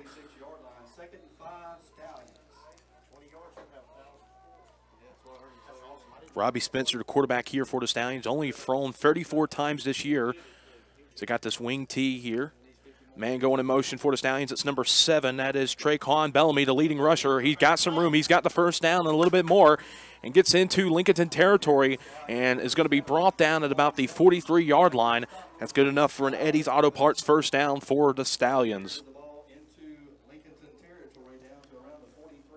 So quickly, South Columbus is showing their strength, and that's the run game, and they're running it to very good effect. Both their running backs, Bellamy and Buffkin, have gotten good gains on the first 2 plays offensively. Yeah, haven't been met behind the line or anything just yet, but you know, they're going to come out strong and firing off the ball. Man going in motion. It's going to be a handoff right up the gut to Buffkin. Buffkin just taking defenders with him, and he's finally going to be brought down at about the 38-yard line. He just gets right up the gut and easily can get 5 yards before being brought down. I mean, that's something you can't teach, really. Like I said, that both of those running backs are on the field at all times. Buffkin looks like he may be more of a between-the-tackle guy, and Bellamy's the one who gets in space, and once he finds an edge, you maybe can't catch him from behind. Yeah, Buffkin, they have him listed at 6 foot flat, 234 pounds. But but he looks built as like an offensive lineman. He looks built. Yeah, he's built like an ox. He lines up with his hand on the ground. Well, Buffkin gets the ball again. This time he doesn't get as much, and it's going to create a 3rd and short, get to about the 36-yard line. Yeah, he's more of a fullback body, fullback build, but he's lining up in the halfback spot. He's more than 2 yards behind the center and quarterback. He's about 4 or 5 back. Yeah, ahead of steam, but he does put his hand down, if that tells you anything. Yeah, he basically is carrying that ball like it's his baby there, and Buffkin just, I mean, he's just powering through defenders right now. So 3rd and short coming up. It's a big play for the Lincolnton defense to see if they can stop him. As one receiver on the near side of the field, it's going to be a handoff to Bellamy. Bellamy gets a lot of room on the outside. He's got the first down and more, and it could be more. Skylar Evans and another Lincolnton defender are going to force him out of bounds at about the 16-yard line. And Traquan Bellamy, I think, has already gotten over the 1,600 rushing yard mark here tonight. He had 1,581 coming into tonight's game. And it's an Eddie's Auto Parts first down and a trip to the red zone for the Stallions.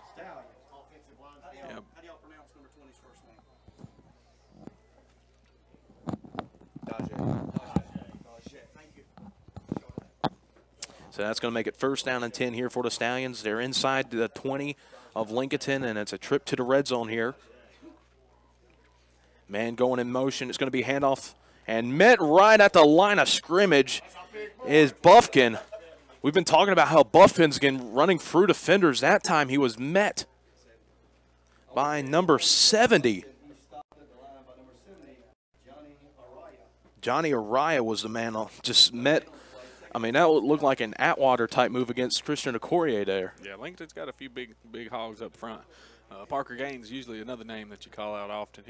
He's 6 foot plus, 200 plus, and they're both anchoring down that defensive line for Lincolnton. Now it's going to be 2nd down, 10. Bellamy's going to get it on the end around. Actually, that's not Bellamy. That's number 9. That is Darren Stevens. Stevens gets about 3 or 4 on the play on the end around, was met at about the 13-yard line, going to create about a 3rd and 6, 3rd and 7 coming up here.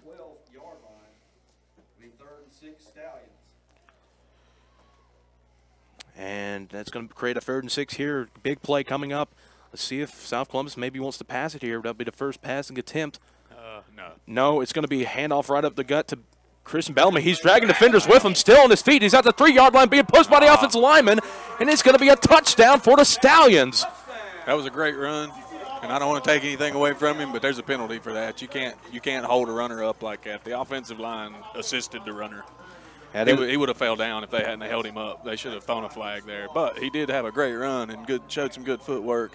He looked like he was going to get stopped short of the first, and he scored. So he punched that one in from about how far out, Phil? Or excuse me, Phil, how far out? It's about 13 yards out for Traquan Bellamy. That's his 19th rushing touchdown of the year. So now South Columbus out to attempt the PAT. The snap is down, the kick is up, and the kick is good, but there is a flag on the field. So wait, that's Cardenas on the PAT. It's going to be a false start on the offense. Aldolfo Cardenas, the kicker, as he is only 5'5". And the snap is down, the kick is up. He's only 5'5", but he can definitely kick the football, and the PAT is good. So South Columbus takes a 7-0 lead after a fumble by Tyshawn Harris. We'll be right back here on WLON 1050 AM and KTCBroadcasting.com. We make a joyful noise cheering our favorite high school football teams on Friday nights and our favorite college teams on Saturday. The family of faith at Ryan Heights United Methodist Church would like to invite you to come and make a joyful noise for the Lord on Sunday. Sunday school is at 10 and worship is at 11. Ryan Heights United Methodist Church is in Lincolnton on Adams Street, just up from Betty Ross Park. Come make a joyful noise with us. The Roundup Door in Shelby is this area's new Scenics Window by Larson dealer, featuring the Scenics retractable screens. The new Scenics Windows by Larson will transform your porch into a patio experience. No matter the elements outside, no matter the season of the year, you'll need to see these for yourself, and they're on display now at the Roundup store in Shelby. Come by and talk with Mike today about putting these beautiful windows in your home and transforming your porch into a patio that you can use year-long. The Roundup Store, Highway 74 Bypass East in Shelby, online at rodsroundupstore.com.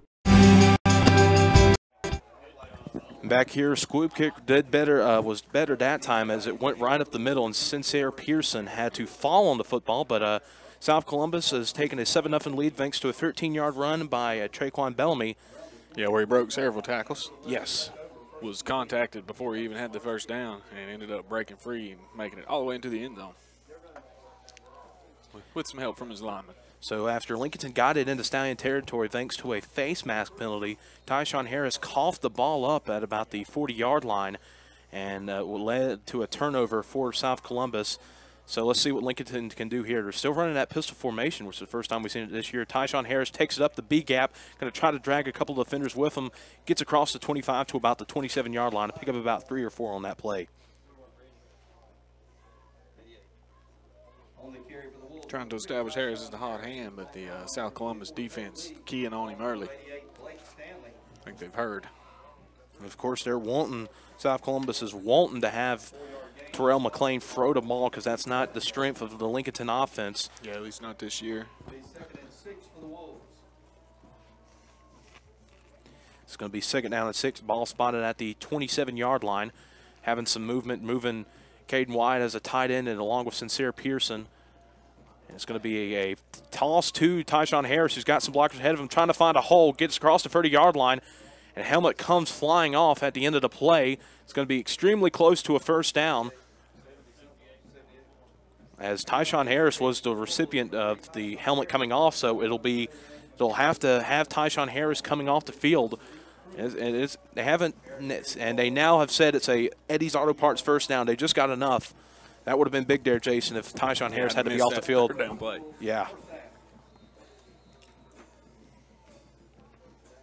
So first down and 10, ball at the 33-yard line for the Wolves. In the backfield for the Wolves, replacing Harris for this play is Caden Wyatt. And now McLean under center for the first time. A fullback dive for Wyatt, but he's met at the line of scrimmage trying to get a second effort. He might have gotten a yard on that second effort, but just the penetration by the defensive line for South Columbus was in full effect on that play. Yeah, he ended up falling forward for a yard, half a yard.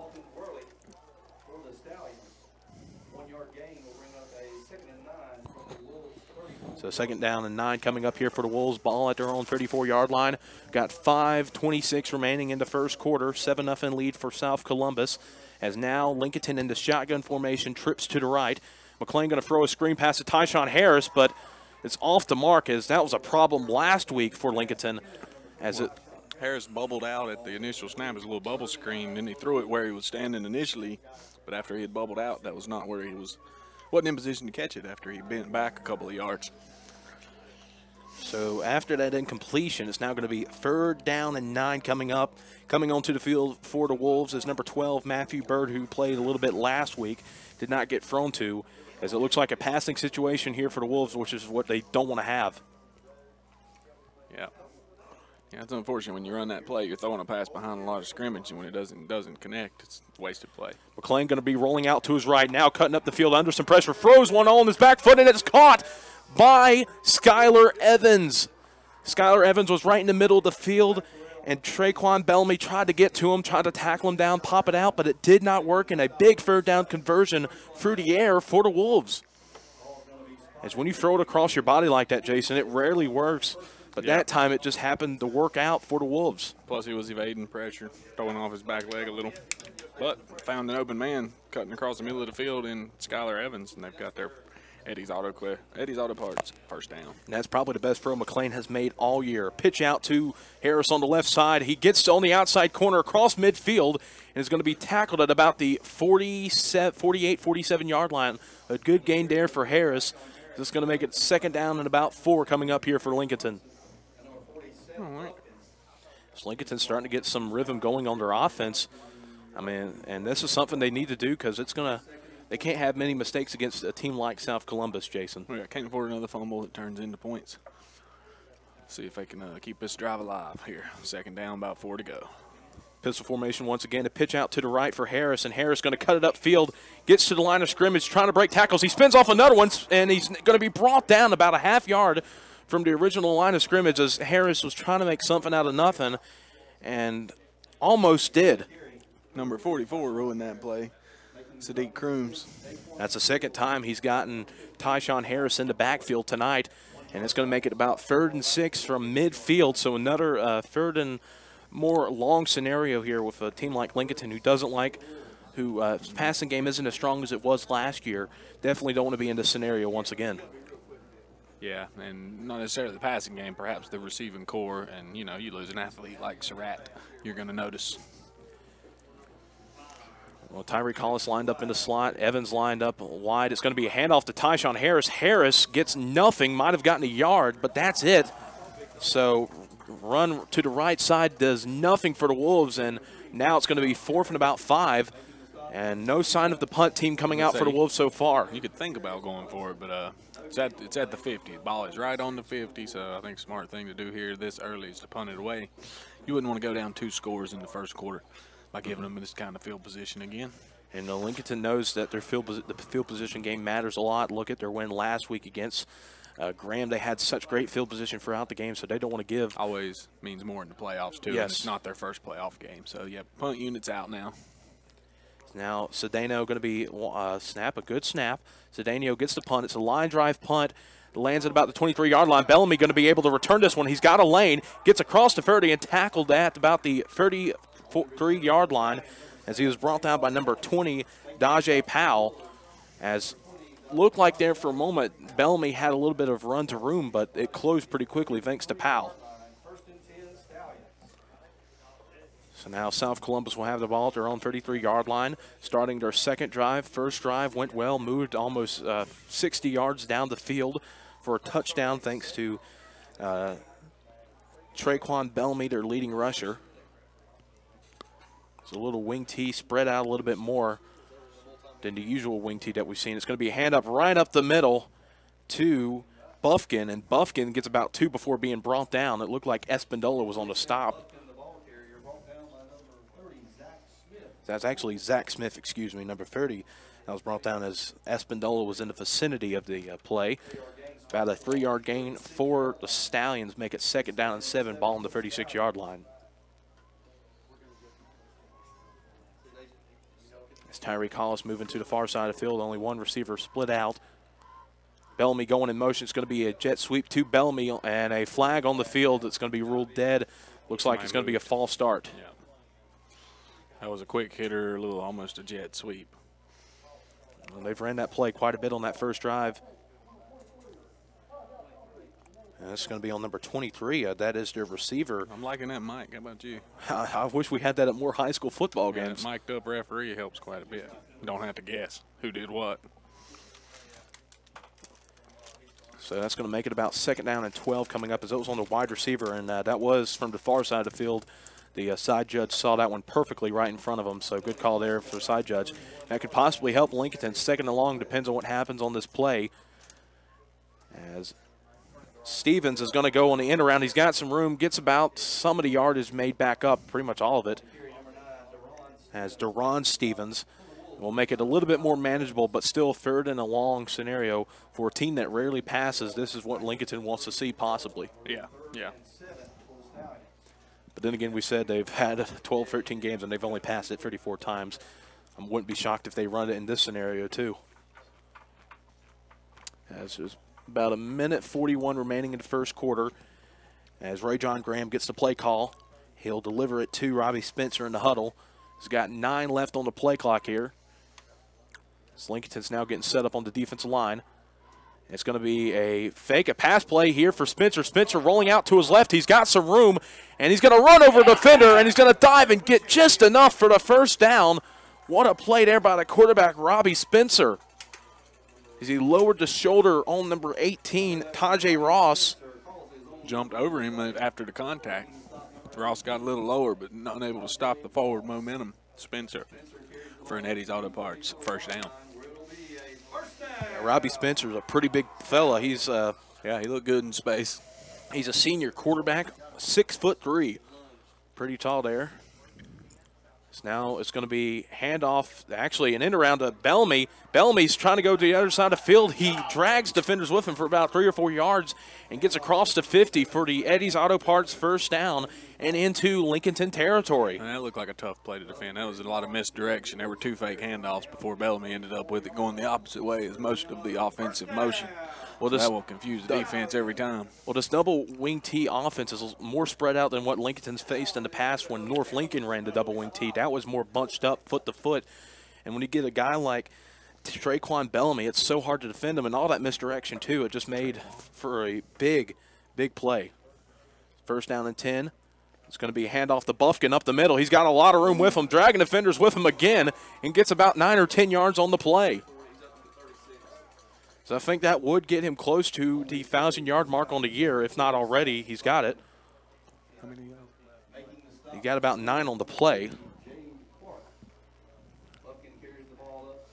So, yep, that brings him to 24, and I think he needs 26. So 26 yards, only a 2-yard gain needed possibly here. Buffkin can get it over the 1,000-yard mark here on this play. Let's see what happens. Second down and 1. It's going to be another handoff to Buffkin. Buffkin definitely gets 1,000 yards as he stiffs arms the defender, and he's finally going to be brought down by number 30, Zach Smith, as the end of the first quarter comes to an end. And that'll do it for the end of the first quarter. And they're congratulating Buffkin over on the sidelines, and we'll take a quick timeout and be right back here on WLON 1050 AM.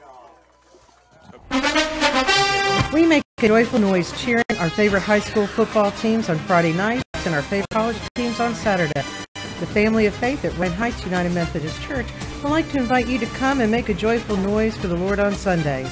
Sunday school is at 10 and worship is at 11. Ryan Heights United Methodist Church is in Lincoln on Madison Street, just up from Betty Ross Park. Come make a joyful noise with us. The Roundup store in Shelby is this area's new Scenics Window by Larson dealer, featuring the Scenics retractable screens. The new Scenics Windows by Larson will transform your porch into a patio experience, no matter the elements outside, no matter the season of the year. You need to see these for yourself, and they're on display now at the Roundup store in Shelby. Come by and talk with Mike today about putting these beautiful windows in your home and transforming your porch into a patio that you can use year-long. The Roundup store, Highway 74 Bypass East in Shelby, online at rodsroundupstore.com.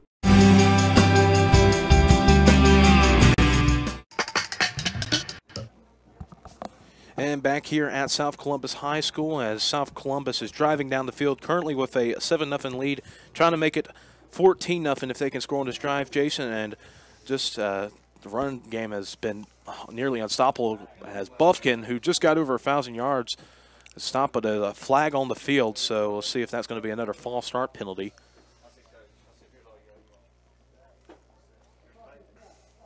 Yeah. And that will be a false start. Before the snap? Of course. They said number 80. That is Peyton Ray, another wide receiver jumping early. That's the second time tonight. It's pretty rare you hear a wide receiver get called on a false start. Usually they don't even listen for the snap. They're just watching the ball. Maybe the center false started and just didn't catch him. Well, we got some score updates here as Bessemer City leads 6-0 over Swain County. South Point over Shelby 7-0.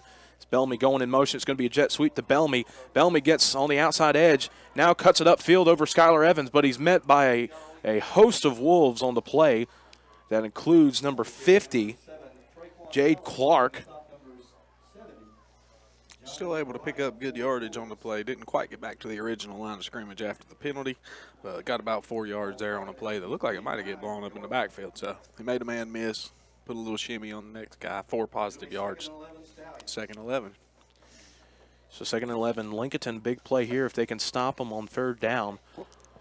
We still haven't seen a passing attempt yet.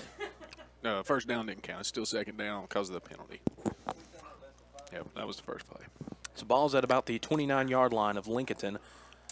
As another false start here. That looks like another one against the Stallions. Flag anyway. Pretty sure it's a false start. And it is.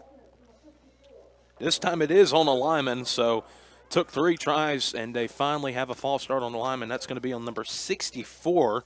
He's at 50. Or 50. It was a lineman. Let's see, 60. think it said, well, there is a 64, and there is no 54, so I believe you're right. 64, Coven Ward. Coven Ward, the junior offensive lineman, 6'1", 245. So now South Columbus backing themselves up even more. It's going to be about a 2nd and 15 for the Stallions. And it's going to be a fake. It's going to be a pass play here for Spencer. Spencer drops back about 10 yards. He's going to throw a deep ball into the end zone, and it's going to be almost intercepted by Skylar Evans. Skylar Evans had the ball, and a nice job off defensively by Traquan Bellamy. He had to play defense back on that play. Yeah, he did. And prevented the interception from happening, so it's going to be 3rd down and 15. That's a long pass, too. That's about a 45-yard chunk there. Yeah, considering the guy who rarely throws the ball, it did look like a pretty pass, just kind of. Well, quarterback rarely throws the ball either, though. Yeah. So maybe he's the guy with the better arm, throws a better pass. Actually, you could say that for Lincolnton, really. McLean runs the offense the best, no doubt about that. They've been their identity all season. He's been the one that they've been winning behind. But I tell you what, I've seen Hollis unleash some absolute bombs from that wide receiver pass. So 3rd down and 15. It's going to be a pitch out to Bellamy. He's actually going to do a halfback pass, and the receiver is open, but he had to wait on the ball. But a flag is going to be on the field because Tyreek Hollis did not turn around. He just ran right into Ray John Graham. Yeah, I'll tell you what, first of all, if he'd have thrown it deep enough, he was beat by several steps. But he underthrew him, so he had to stop and wait on it. When he stopped, Tyreek Hollis absolutely ran up his back. Well, good call on the penalty. I mean, if Tyreek, it would have been a touchdown had he not run up his back. It's possible if Tyreek would have turned around, he could have picked that one off. Yeah, it did float a little bit. So, I mean, and, you know, Tajon had to wait on that one. He got Tyreek beat, which is not easy to do. Not a bad-looking pass by Bellamy other than being underthrown a little bit. And they got the result they wanted. Defensive pass interference. That's a hefty penalty. You're going to get them another set of downs. It's actually still going to be 3rd down. It's going to be a 15-yard penalty. So it's going to be 3rd and less than a yard coming up here for South Columbus. And, I mean, 3rd and less than a yard is almost going to be – it's going to be easy, I think, for South Columbus to get this first down with a guy like Buffkin in the backfield. Yeah, I didn't think they were quite 15 yards back. And it's actually going to be Bellamy going to take a handoff, and Bellamy's going to get into the end zone for a touchdown. What a nice lead block by Buffkin in the offensive line, as this time it's going to be Bellamy from about 20 yards out, his 2nd touchdown of the ball game, and that gives South Columbus a 13-0 lead early in the 2nd quarter. As I got a score update, East Montgomery is leading over Reidsville 8-0 as we speak right now. So that we'll keep a close eye on that because the winner of this game will face the winner of that game. So now the PAT is up, and it is good. So South Columbus takes a 14-0 lead early in the 2nd quarter over Lincolnton after a 20-yard touchdown run by Traquan Bellamy. We'll be right back right after these messages. Unless the Lord builds a house, its builders labor over it in vain. This is from Psalm 127, and this is the key verse that Key Builders Lincolnton is built on. Key Builders in Lincolnton is large enough to do what the big boys do, but small enough to be personal. Bring your own plans, visit the website at keypropertync.com and take a look at theirs. They have homes for everyone. So call your local hometown builder, Key Builders, 704-735-0040, or visit their office at 1459 North Ashman Street in Lincoln. Like them on Facebook, too. Most of us understand that without daily attention to our teeth and regular visits to the dentist, painful dental conditions and tooth loss would result. Your dog and cat need dental care, too. Most dogs and cats need a dental cleaning at least once, if not twice yearly. And know that November is dental month at Lincolnton Animal Hospital. Now, if you had your teeth cleaned at the dentist and then didn't brush your teeth at home, what kind of shape do you think your teeth and breath would be in? Yuck. See Lincolnton Animal Hospital today or call 704-732-0728.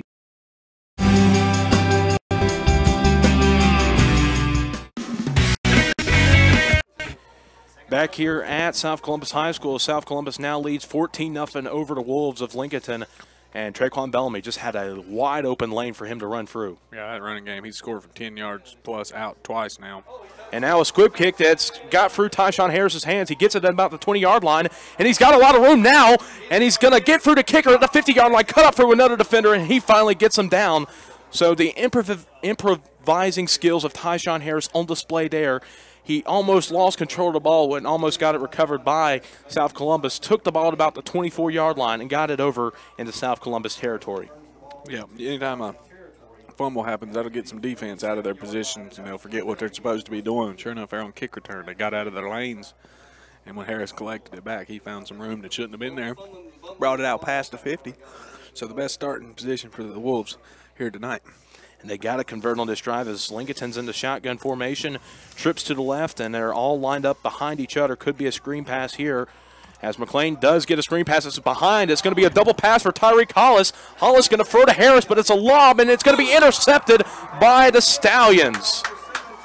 And Tyreek Hollis took a big hit as he's laying on the ground at about the 35-yard line. Still has not gotten up. As just a hard lick there for Tyreek Hollis.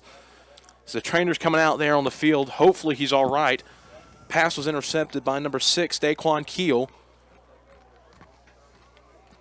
As you don't want to see this happen in a game like the playoffs here, especially to a guy like Tyreek Hollis, a senior. And as Tyreek Hollis has been intended to, we're going to take and now they're getting, and we'll take a quick timeout and be right back. When Auto Owners Insurance founded in 1916, the world was quite different. Yet with all that's changed, our commitment to be there when you need us most hasn't.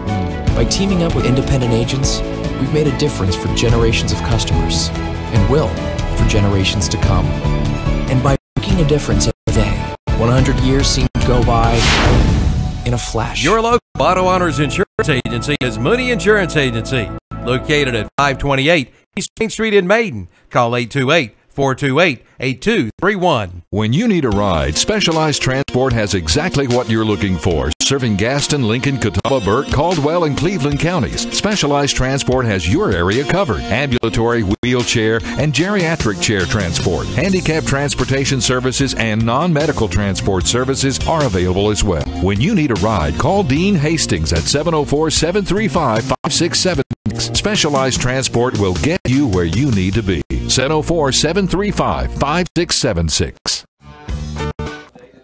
And back here at South Columbus High School, as an interception on the double pass to Tyreek Hollis as he got drilled has led to South Columbus getting the ball back. It's 2nd down and 5 after a 5-yard run by Traquan Bellamy, and it looks like it's the floodgates have opened here for South Columbus potentially if they score on this drive, Jason.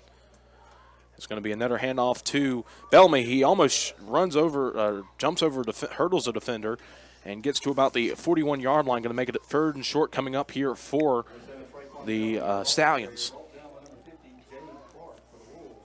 It's Jay Clark on the stop for Lincolnton. A big 3rd down coming up here because if Lincolnton can stop them, it'll basically nullify the turnover, and you stop them on a 3 and out, which is something Lincolnton hasn't been able to do tonight. 3rd and about 3. Robbie Spencer under center for the Stallions. Dayron's going in motion. It's going to be off set. It looks like a timeout has been called by South Columbus. They were hard count, perhaps, trying to draw them off sides. And as South Columbus takes a timeout, we'll take another quick timeout and be right back. It's Breakfast Madness at Mitchum's Kitchen in Vail. Check out these breakfast specials. Monday, Tuesday, Wednesday, Thursday. Sausage, steak, or liver mush biscuit for $1.39. And on Friday, Saturday, and Sunday, get the big breakfast, 2 eggs, 1 meat, 1 side, biscuit or toast for $4.59. And drink is included. It's Breakfast Madness at Mitchum's Kitchen, Highway 274-27 West intersection in Vail. Call 704-276-1055.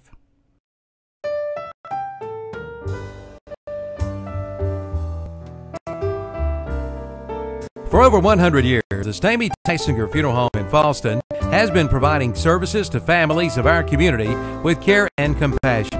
And now the Stamey Funeral Home has added the Cremation Center along with a new name, the Stamey Tysinger Funeral Home and Cremation Center. The Stamey Tysinger Funeral Home and Cremation Center on Highway 182 in Falston, and the Stamey Funeral Home in Cherryville, located on Dixie Street in Cherryville, serving you with care and compassion in your time of need.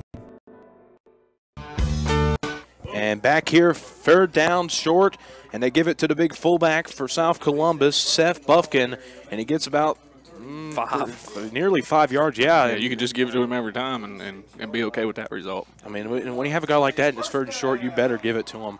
So 1st down and 10, ball on the South Columbus 46-yard line as the Stallions are driving once again. He's just a bruiser there. He gets between the tackles and gets his knees up, and he's getting 2 or 3. As we got about 8.5 minutes remaining in the 2nd quarter, it's been all South Columbus so far, 14-0. Dayron's going to motion, going to be an end around for Dayron. Stevens going to cut it up to the field at about the midfield, and he's being driven down, but he still is going, and should have been stopped at midfield, but instead gets to about the Lincolnton 48-yard line, and a nice job there by Dayron Stevens, the senior. Daron Stevens. Yep, he prefers Daron. Daron Stevens with a nice run there. Again, picks up about 5 yards after the initial contact. Yeah, and that's something we're noticing with South Columbus. They do not go down on first contact, especially if you're Seth Buffkin. But guys like Bellamy, Stevens, and I mean, this whole team is really good about breaking tackles here. So second down and 4 coming up here for South Columbus as they're in Lincolnton territory. It's going to be a pitch out to Bellamy as a nice chip ball. He's actually going to cut upfield. He's got a lot of room across the 40-yard line, and now Lincolnton defender finally gets on him as number 20, Ajay Powell, gets off the offensive lineman's block and is able to grab and hold on to the legs of Bellamy. Saved a touchdown. I tell you, boy, you can see him making those cuts. That's not something you can teach. That's not something you're fortunate enough to get out of every back. But he's spotting the lanes. He's got good vision. But he's getting left and right as well as north and south. He looks quite shifty when he has the ball. And again, he's their 1,500-plus yard rusher. He's close to 100 already tonight, 97 yards and 2 touchdowns already. So Bellamy having a good game so far. That was a gain of 10 there. It's now at the Lincolnton 38-yard line. Spencer's going to throw one into the flats. Overthrows his intended target, who was wide open. That was number 44, Sadiq Crooms. As he had about 10 yards open, he was at about the 25-yard line. Just overthrew him a little bit too much on that play.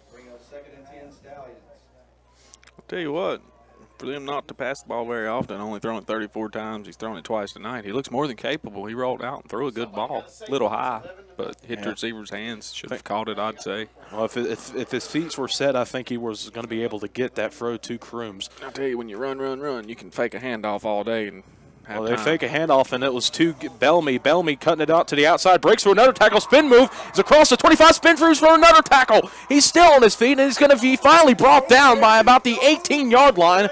Oh, my goodness. Bellamy broke about 4 or 5 tackles on the play. Yep, he's gone over 100 yards now to the tune of 114. And as we said, very dynamic runner. He makes the cuts, and this time he showed a different move with the spin that got him out of 2 tackles and made for about a 17-yard gain. So Bellamy's definitely and now to find an answer for that. Another update from Reedsville is it's 11-0 now. East Montgomery on top. That could be a major upset as South Columbus calls a timeout. We'll take another timeout and be right back. It's Breakfast Madness at Mitchum's Kitchen in Vale. Check out these breakfast specials. Monday, Tuesday, Wednesday, Thursday. Sausage, steak, or liver mush biscuit for $1.39. And on Friday, Saturday, and Sunday, get the big breakfast. 2 eggs, 1 meat, 1 side, biscuit or toast for $4.59. And drink is included. It's Breakfast Madness at Mitchum's Kitchen, Highway 274-27 West intersection in Vale. Call 704-276-1055.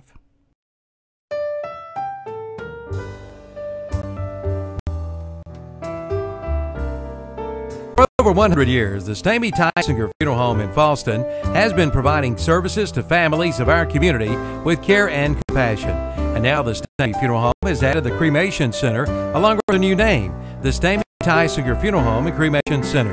The Stamey Tysinger Funeral Home and Cremation Center on Highway 182 in Falston, and the Stamey Funeral Home in Cherryville, located on Dixie Street in Cherryville, serving you with care and compassion in your time of need.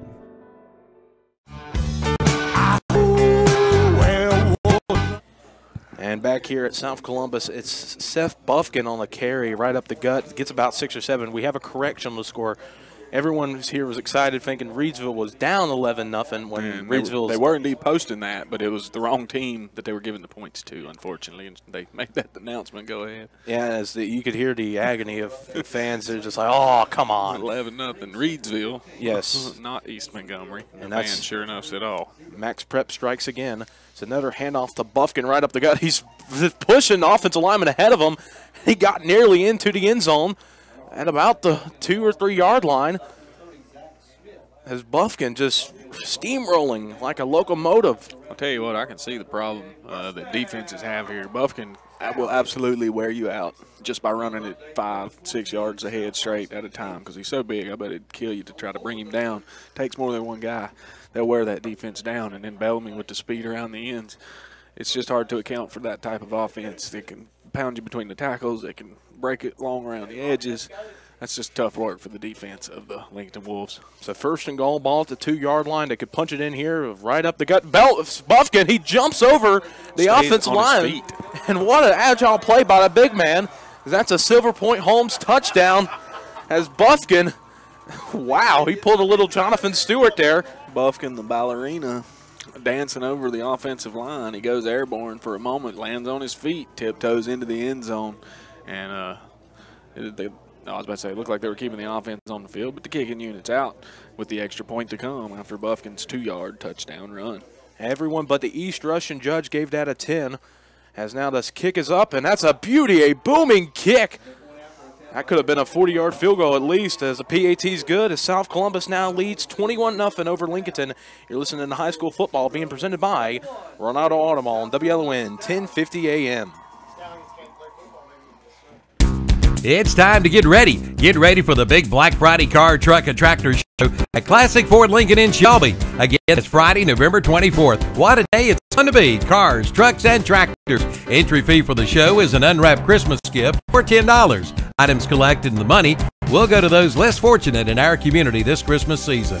And check out the year-end savings at Classic Ford Lincoln. 0% financing for up to 72 months, plus up to $1,500 cash back on some vehicles. But hurry, the deal won't last long. Classic Ford Lincoln, 1775 East Dixon Boulevard in Shelby. When buying or selling a home, it's important to have someone you can count on to help you get answers to all of your questions. That's where Gillen Realty in Lincoln comes in. They are your hometown realtor, bringing you experience, integrity, and local knowledge. Come by and talk with one of their agents today. They are there to make your real estate experience one you'll enjoy. Call 704-735-0099 or visit the website at GillenRealty.com or by the office at 201 South Poplar Street in Lincoln. Gillen Realty, hometown people working for you. And back here at South Columbus High School, a false start on South Columbus on the kickoff. Offsides, they call it. Offsides, yes, as Seth Buffkin jumped over the whole offensive line and got the 2-yard touchdown run, as that's his first of the night. First one that doesn't involve Bellamy, but a great night for Buffkin, who coming in tonight was only 26 yards away from 1,000 yards. He got that at the end of the first quarter, and he's got himself a touchdown now, as it's 5:42 remaining in the first half, as it's starting to get out of hand with South Columbus dominating this game, Jason. Yeah, an aesthetic touchdown at that with the leap over the offensive line, landing on his feet, delicate like a butterfly. Now Pearson's going to take it on the kickoff. Take it backwards. He's going to take it backwards on the left side of the field. He's got some blockers now, and he's getting brought down at about the 45-yard line. So the special teams on kickoff return for the last 2 weeks for Lincolnton has been exceptionally well. As they've been getting good field position, Jason. They just haven't been able to really convert on offense. He caught it on the right hash, and he bent it back about 10 or 12 yards. I didn't agree with it at first, but he did find some space off of the left edge. He crossed both hashes as he was returning that kick, and he ended up netting about 10 yards on the return, but ran the risk of losing a couple as he bent it back to find space. It's not a bad return by Evans, and the offensive team for the Lincoln Wolves comes back out to take another stab. This Stallion defense. Trips to the right here. It's going to be a screen pass to Tyshawn Harris. It's bobbled but caught. Harris going to bounce out to the outside, but he's tripped up from behind by number 15, Zach McCoy. And that's going to be a gain of only about 1 on the play.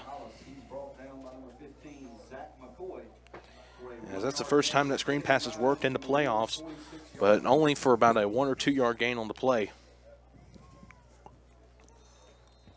Yeah, bobbling the initial catch, he didn't really have enough time to see the defense and make his moves. Still got a yard. Brings up second about 9. We got 2 wide out to the right. Nobody up top. It's going to be a pitch out to Harris on the left side. He got a little bit of opening, but it closed quickly as he got to the line of scrimmage. It's going to be a gain of about 1 or 2 on the play. The right defensive end did a great job setting the edge and funneling him to the rest of the defense there. So it looks like number 70 was on the stop there. That's Josiah Small. And he's anything but small, folks. Only 6'1", 290 is what they have him listed. So he's filling multiple holes out there. So it's going to create about 3rd and 7 coming up here for the Wolves. Don't want to go 3 and out again and give the ball back to South Columbus before the half, and that South Columbus is thinking 2 for 1 here. Have you noticed who's anchoring this defense in the linebacker core? Number 11, the quarterback, playing linebacker. Well, and Lincolnton this time looks like they're going to be the recipient of a false start with a wide receiver, as Tyree Collins looked to be the person called. We'll hear it here from the mic. Oh, actually, they called a timeout. That's their second charge timeout. And we'll keep it here for this moment. But, Jason, this could be the last shot that Lincolnton has if they don't get this first down, because with the way South Columbus has been. We also mentioned pregame about the teams wanting to have the ball coming out in the second half, and that's exactly what South Columbus is about to have, is a lead in the ball starting the second half. And the lead at that, it's a 21-point lead as we speak right now. If they were able to score, if they stop Lincolnton here and score, go down the field and score, it'll be 28-0 at halftime. And then if they score on the first drive of the second half, it'll be 35-0 and pretty much out of reach for Lincolnton. Yes. Because this offense has got to get going. Already down 3 scores. You can't let them score again before the half. Even 28-0, giving them the ball back, you really need to score once yourself to make that comeback much more possible here in the second half. But, a lot of football left to play. I've had a couple of turnovers. If you take away those turnovers, there's no telling Lincoln could have ended up in the end zone both times already. So we've got to see what they can do when they hang on to the ball. 3rd down and 7 coming up. Skylar Evans, Tyree Collis going in motion as McLean looking to his left. He's looking to the deep ball for Skylar Evans. Underthrown, intercepted yet again by Ray John Graham as he dove up in for that one, but a flag in the backfield at the and the offensive line. See, it's going to be personal foul, roughing a passer against South Columbus. So a big break there for Lincolnton. That'll nullify the interception. But, I mean, even though the play won't count, a nice diving interception by Ray John Graham as he had to go up in the air for that one.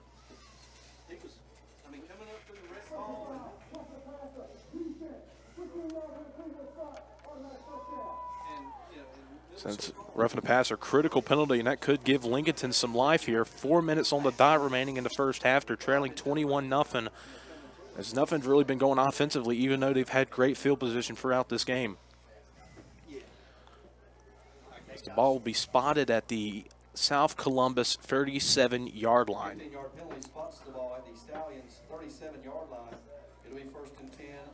So now Lincolnton within the 40.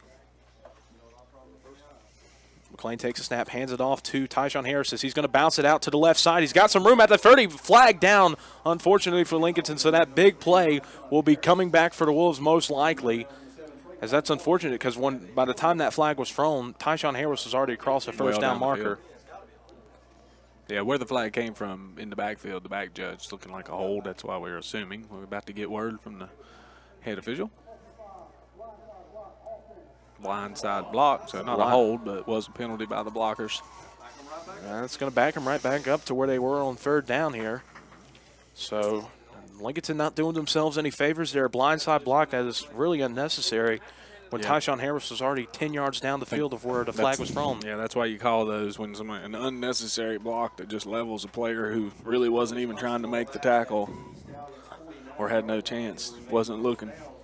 So it'll be 1st and about 20 coming up here for Lincolnton. They got the ball still in Stallion territory at the 49-yard line, but they're going to have to go to about the 28-yard line to get the first down.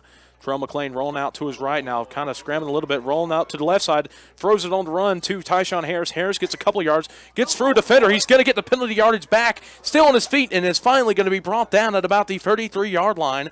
So nice separation and nice job by Tyshawn Harris breaking tackles on the play and creating space for him to get that penalty yardage back on one play. Going to give him a chance here with the rest of this series. Second and about 5 now. They got to get to about the 27, 28-yard line to convert on the Eddie's Auto Parts first down. But now it's more manageable for this Lincolnton offense to get something going. Pistol formation.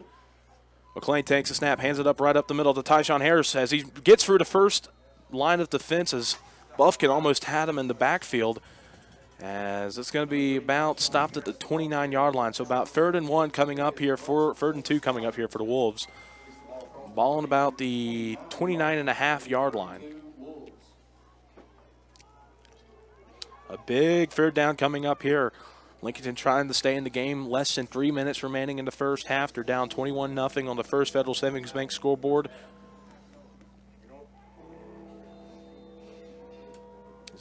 As Lincolnton's going to try to think this one over, try to get some second opinions on this. They'll take a timeout, and we'll take a quick timeout and be right back. It's time to get ready.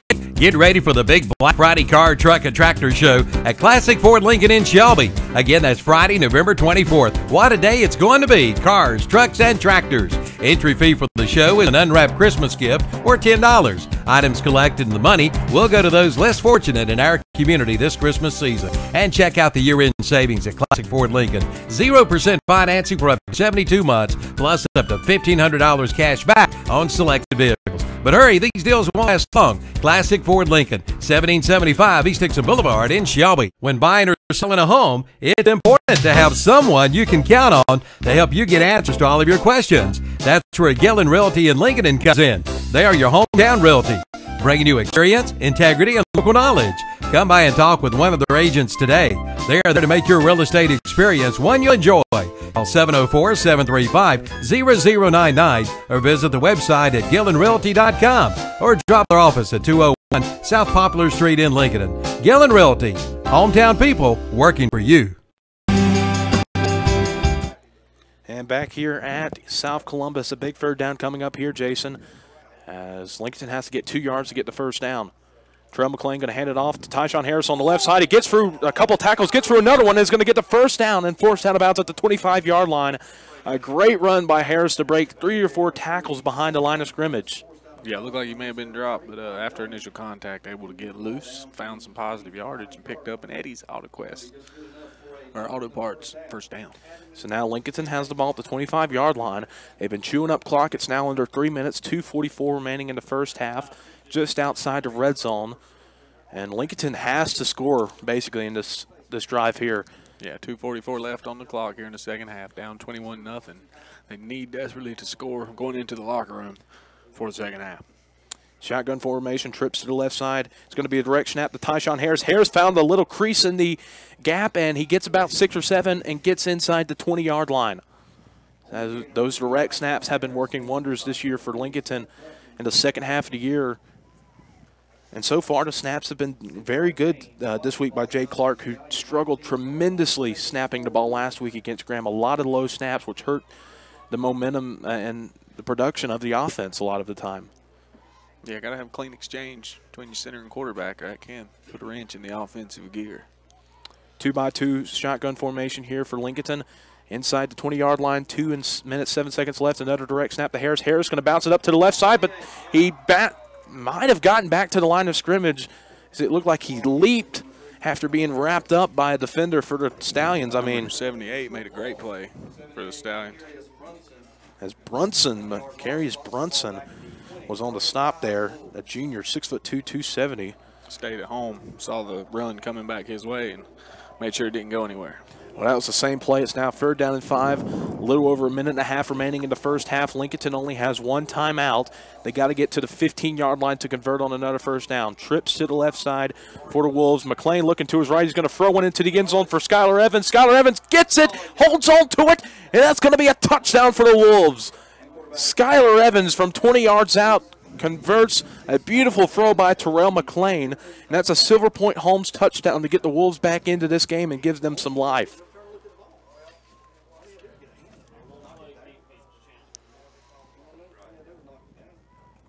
Now Cedeno coming out to attempt the PAT as he struggled last week, some bad snaps, and a couple of blocked kicks really hurt the special teams kicking on the kicking wise. So see what Cedeno can do here. And Tyreek Hollis on the hold. Snap is down. Kick is up, and it looks like it is good, and it will be good. So with a minute 22 remaining in the first half, Lincolnton gets a big touchdown to get themselves back in the game. They now trail 21-7. We'll be right back. KL Insurance is your independent insurance agency in Lincolnton, specializes in working with families and small businesses for all of your insurance needs, from auto insurance to health insurance to Medicare and more. By being independent, KL Insurance can shop around for the best coverage for the best dollar to fit your specific needs and budget. Drop by today, open Monday, Tuesday, Thursday, and Friday 9 to 5, Wednesdays 9 to noon. Just call 704-732-4646 or visit the website at KLInsurance.com. I'm here to tell you about the ultimate cooking experience. It's the Big Green Egg. The egg delivers amazing results as a grill, a smoker, and even an outdoor oven. Grill burgers, sear steaks at high temperatures, slow cook the perfect rack of ribs, and even bake a crispy pizza. You name it, poultry, seafood, veggies, and even desserts, all on the Big Green Egg. Demand the best and ask for it by name. The Big Green Egg, the ultimate cooking experience. The Big Green Egg and a full line of Big Green Egg accessories are now available at St. Ace Hardware at the Highway 27 150 West intersection in Lincoln.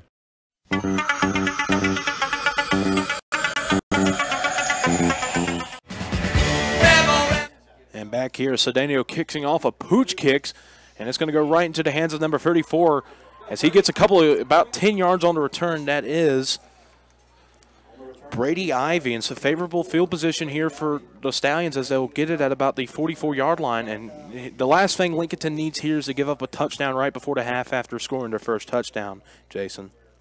Yeah, it would have to most likely come in the form of a long pass, which, again, doesn't seem to be South Columbus' strong suit. But earlier, as I said, it looked like Spencer Riddle can indeed throw, or Robbie Spencer, excuse me, can indeed throw a pretty good pass. Let's see what they do here. Robbie Spencer under center. He's going to fake it to Bellamy. Going to roll out to his right. He's got a lot of room. Going to throw it downfield. A bomb. And Deron Spencer catches it wide open. And he's going to be brought down. He's going to fall down at about the 17-yard line. The third time's a charm for Spencer as he finally connects on a throw. And it's a beauty for Deron Stevens. That's an Eddie's Auto Parts first down and could possibly be the backbreaker for Lincolnton.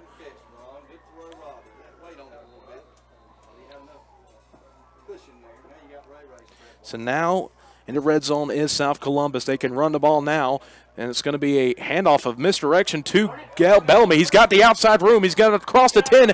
It's going to be forced out of bounds at about the 6-yard line.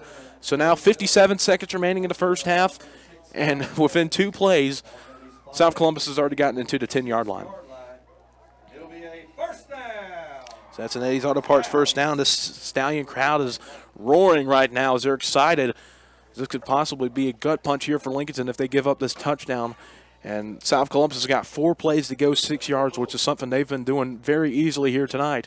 Spencer under center, going to hand it off to Buffkin, and Buffkin just easily gets in there, cruises in there for a 4-yard touchdown run, his second of the night. And just like that, South Columbus, with an exclamation point, responds with a Silver Point Holmes touchdown. Yeah, that's 2 touchdowns on consecutive carries for Buffkin. Right when we said when this drive started, Lincolnton can't give up a touchdown after scoring a touchdown, so now South Columbus can go 2 for 1 now. So snap is down, the kick is up, another booming kick, and it's going to be good. 28-7 out of lead for South Columbus over Lincolnton. We'll be right back after these messages. The Christmas shop is now open at Carolina Hardware and Garden Center on the Reachville Road in Lincoln. It's time to come in and check it out. See the beautifully decorated Christmas trees. There are all kinds of wreaths and bows, along with Christmas figurines. And coming November 17th and 18th, the Christmas Open House. 2 big days with door prizes and refreshments. Come see the Christmas shop, now open at Carolina Hardware and Garden Center on the Reachville Road in Lincoln. The 2017 Chevy Closeout Sale is underway at Abernathy Chevrolet Buick GMC in Lincoln. Save over $7,100 below MSRP for the 2017 Chevy Tahoe. Save over $3,600 below MSRP on the 2017 Chevy Camaro. Take 17% off below MSRP on many Buicks in stock. Or how about a big GMC truck? Save a whopping $9,500 below MSRP on the new 2017 GMC Sierra 1500 Crew Cab SLT truck. Come in for all the details at Abernathy's Chevrolet Good GMC, 1445 East Main Street in Lincoln. And back here is quickly, South Columbus takes another scores a squib kick right up the gut. Tyshawn Harris trying to create some room at the 30-yard line. He's going on the other side of the field. He gets across the 40-yard line. He crossed the 50 and is going to be brought down at the 45-yard line. So now Lincolnton, only one timeout, 45 seconds remaining in the first half. They're going to have to score here to keep this ball game within reach for them as they go into halftime. That's the second time the kicker has disrupted a long return by Harris. So he's doing his job, making sure he don't break a long touchdown. He's at least getting in his way, slowing him up, and allowing the defense to pursue. Ball at the 46-yard line here of South Columbus. Lincolnton going to try to throw it down. Terrell McLean going for a deep ball. It looks like Skylar Evans, the intended target. He gets a jump ball, and I think they're fighting for it. And it's going to be ruled a catch. They're going to rule it a catch. What a play by Skylar Evans. It was a fight to get that ball between him and number 14, Great John Graham, who has one interception. They both came down with the arms wrapped around it. I think with those 50-50 balls, they'll give them to the offense all the time. So first down and 10 for Lincolnton.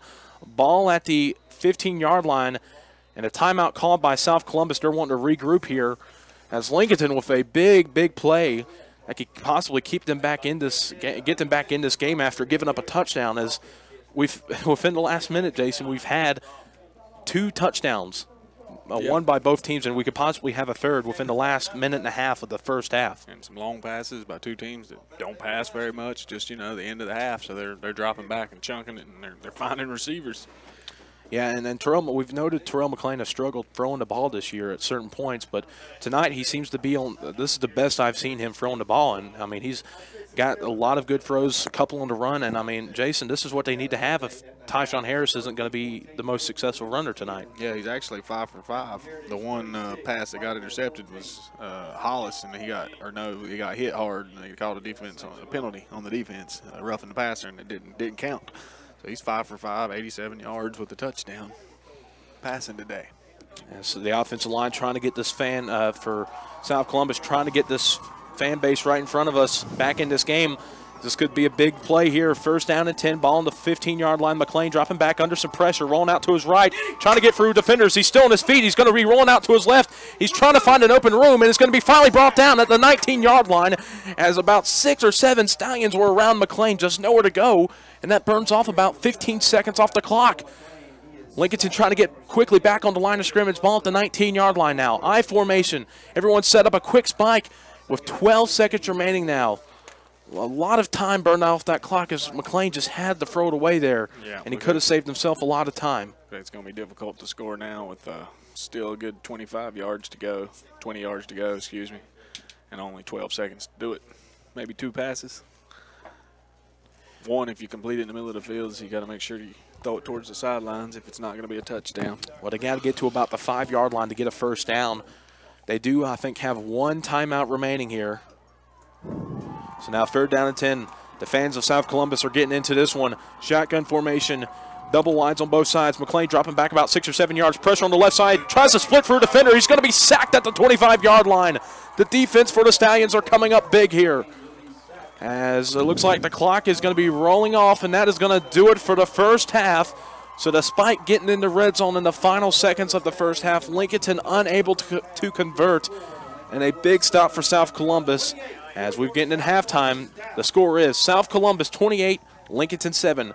We'll be back for the Abernathy Chrysler Jeep Dodge halftime show, where we'll have some of the stats presented by LincolnCounty.com. You're listening to high school football on WLON 1050 AM, presented by Ronaldo Auto Mall in Shelby. We make a joyful noise cheering our favorite high school football teams on Friday nights and our favorite college teams on Saturday. The family of faith at Ryan Heights United Methodist Church would like to invite you to come and make a joyful noise for the Lord on Sundays. Sunday school is at 10 and worship is at 11. Ryan Heights United Methodist Church in Lincolnton on Madison Street, just up from Betty Ross Park. Come make a joyful noise with us.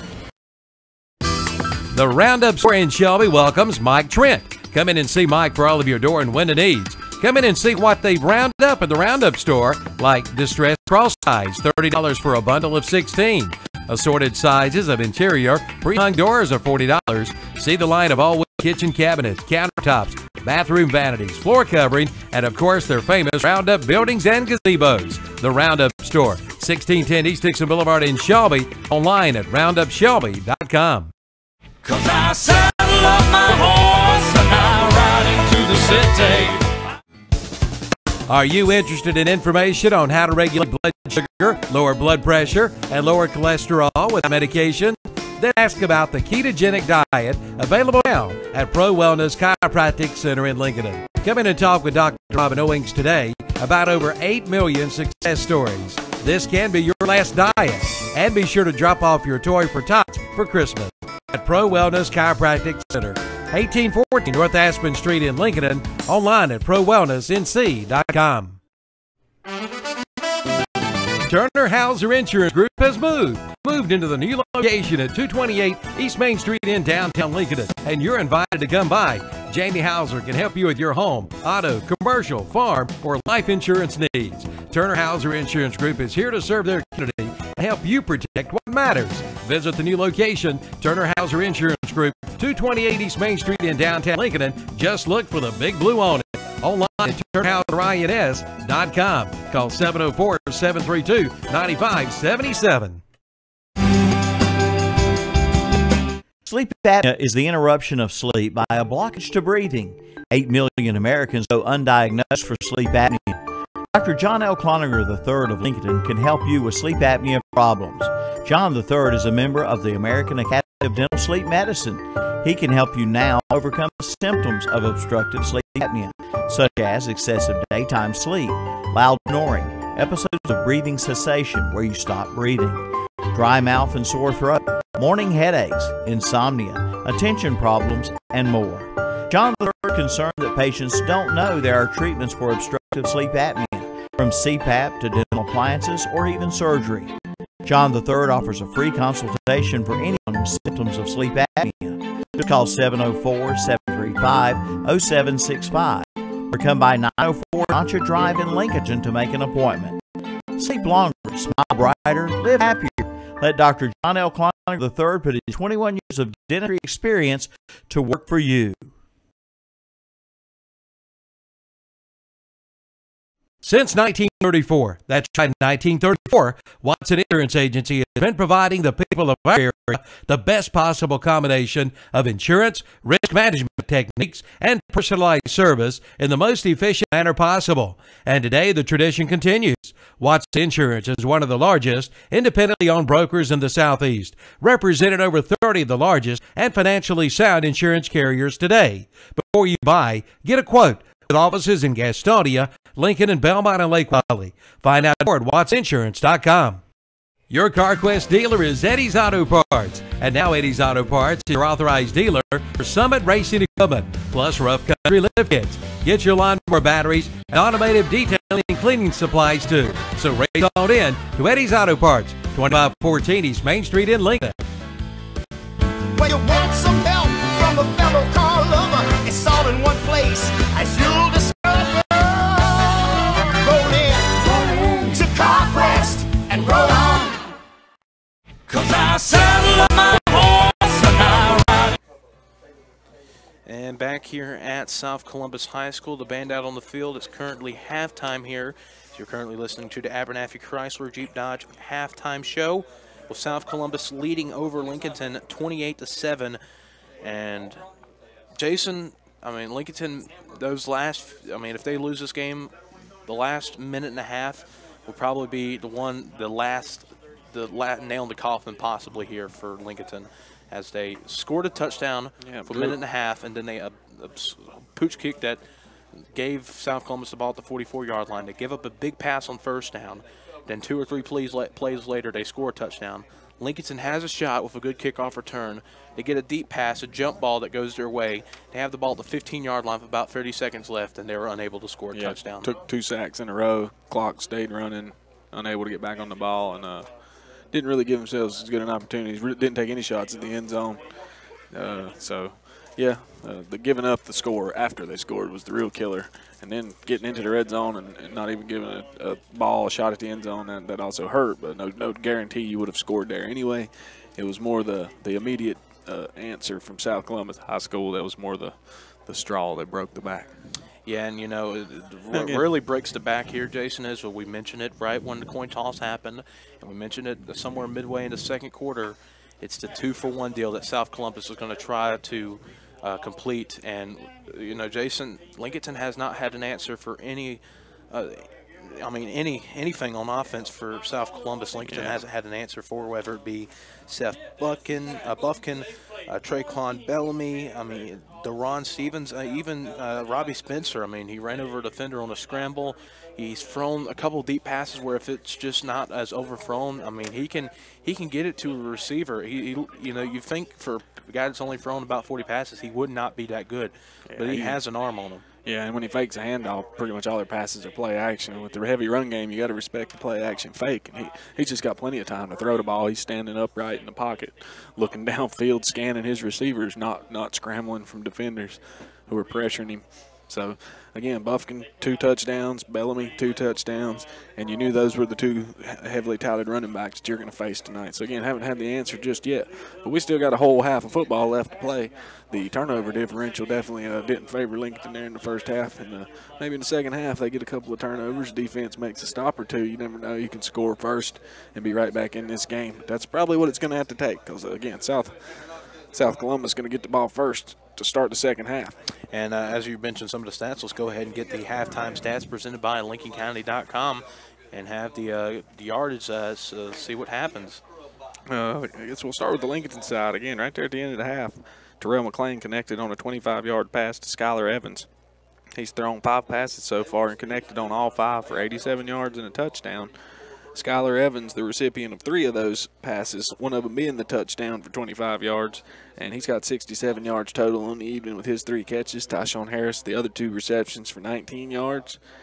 Tyreek Hollis just attempted 1 pass that got intercepted. Tyshawn Harris, 14 carries for only 35 yards, so it's had a slow night there on the ground. And that rounds out the Lincolnton Wolves' offensive stats. So turn over the page to South Columbus High School. Robbie Spencer, he's 1 for 3, but it was a 42-yard pass at a timely moment when they needed to get down the field quickly at the end of the second half. Seth Buffkin punched it in from 5 yards out, and in his previous carry he had punched it in from 2 yards out. So Seth Buffkin, he's got 2 touchdowns tonight, 60 yards rushing on 12 carries. Traquan Bellamy, the other featured back for South Columbus Stallions, has 11 carries for 126 yards and 2 touchdowns here in the first half alone. And then DeRon Stevens has 3 touches for 13 yards, and Robbie Spencer scrambled once for 7. So they're looking at a total of close to 200 yards rushing offensively, 250 if you count the 42-yard pass.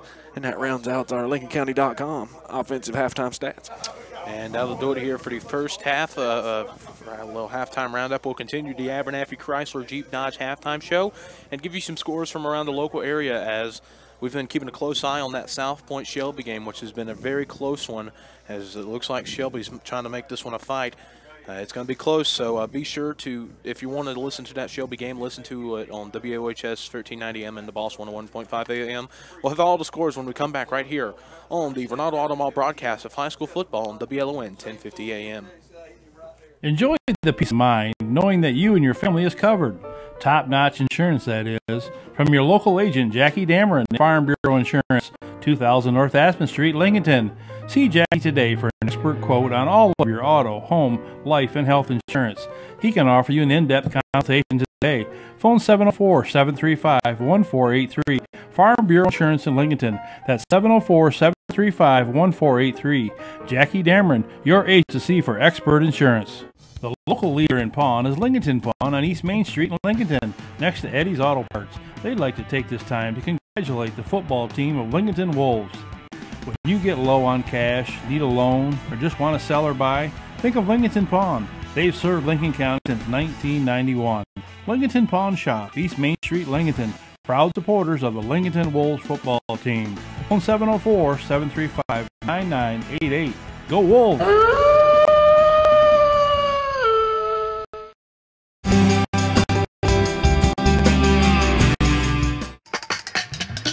Tradition never graduates. Tar Heels bring the house, and down he goes. All out. Loses the handoff, and Carolina picks up the fumble. Every game, all season long. What way can't the Tar Heels score that? Catch all of the action right here on the Tar Heel Sports Network. North Carolina, Duke, Clemson, and NCAA football right here in Go Country. WHS, WCSL, and WLON, and online at KTCBroadcasting.com. When it comes to expert home or property sales, think of your hometown realtor and broker, Renaissance Realty and Estate Sales of Lincolnton. Caroline Brown, your hometown realtor, owner, broker, says, buy or sell thy castle without the hassle. For your next listing or home or land purchase, check with Caroline Brown of Renaissance Realty of Lincolnton, 1418 South Aspen Street. Your hometown realtor, 704-241-0901. Proud to support West Lincoln Rebel High School football team.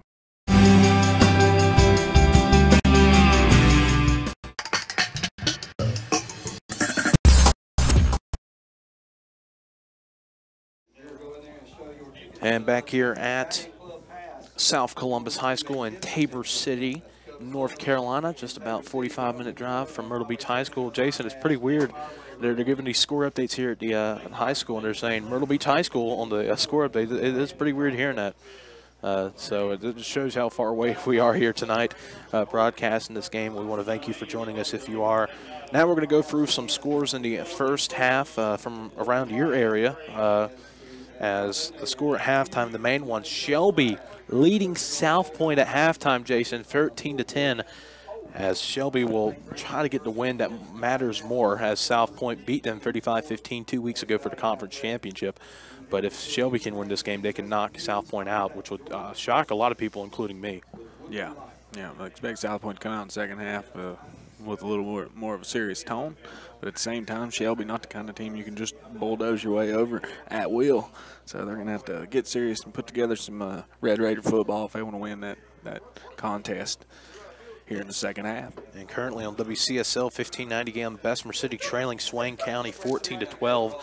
It's been the best year in school history for the Jackets, so hopefully it doesn't end on the sour note in their first game after having a bye last week, as that bye could have affected them.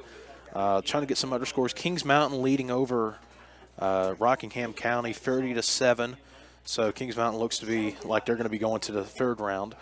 Trying to get some other scores around too, thinning out the schedule a little bit. Trying to get that Crest score specifically. The last we've gotten from Crest, so I have not found it. They have been trailing J.M. Robinson 6-3. That's the last we saw from Crest. Let me try to see if I can get a more recent score of that game. Trying to go through the Twitterverse, as actually Robinson leading. They just scored a touchdown, a fumble return for a touchdown, gives them a 12-6 lead. Just started the third quarter up in Concord. So Crest in a dogfight right now with the Bulldogs, no pun intended. So if Crest could come back and win this game and Kings Mountain holds on, it'll be a rematch of the Big South Conference Championship game between Kings Mountain and Crest. And of course, this game right here, the winner of this one will play Reedsville, the winner of Reedsville East Montgomery. And last we've heard, it's 18-3 Reedsville, as the undefeated Rams looking to go back-to-back as state champions.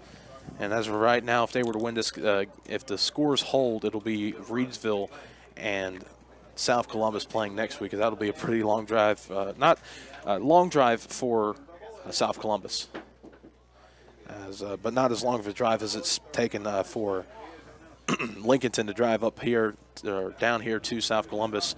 As you said, Jason, this is the longest drive that Lincolnton's had to make for any football game in history. Is that right? I believe so. 3 hours and 20 minutes. It takes about 3 hours to get from Lincolnton to Raleigh. So, I mean, it's close because they won the state championship game over South Columbus in Raleigh. So, I mean, it's definitely a challenge for Lincolnton having to travel this far. And, I mean, they're definitely going against a very stout team in the Stallions. Yeah, that offensive run game is for real. Both of the 1,000-yard rusher made tonight in Buffkin, 2 touchdowns for him. Traquan Bellamy, 1,500 rushing yards coming in. He's got a little over 100 already in the first half and 2 touchdowns also. So 4 touchdowns on the ground, which is kind of what you heard they could do coming in. Now, Jason, you know, we've got about, you know, we want to give a preview of the second half. What do we need to expect here for Lincolnton? What do they need to do here to get back in this ball game and pull off an upset? They're going to have to throw it a little bit here coming out of the locker room because they're down 3 scores, and you only got half of a game to try to make them up.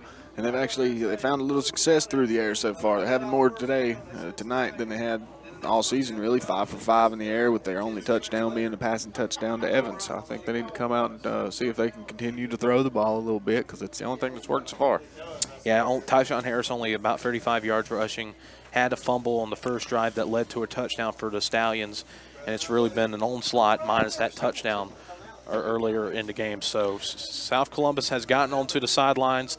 Lincolnton's still warming up a little bit, as South Columbus will receive the second half kickoff, and if they can punch one in on the first drive, Jason, that could be ball game.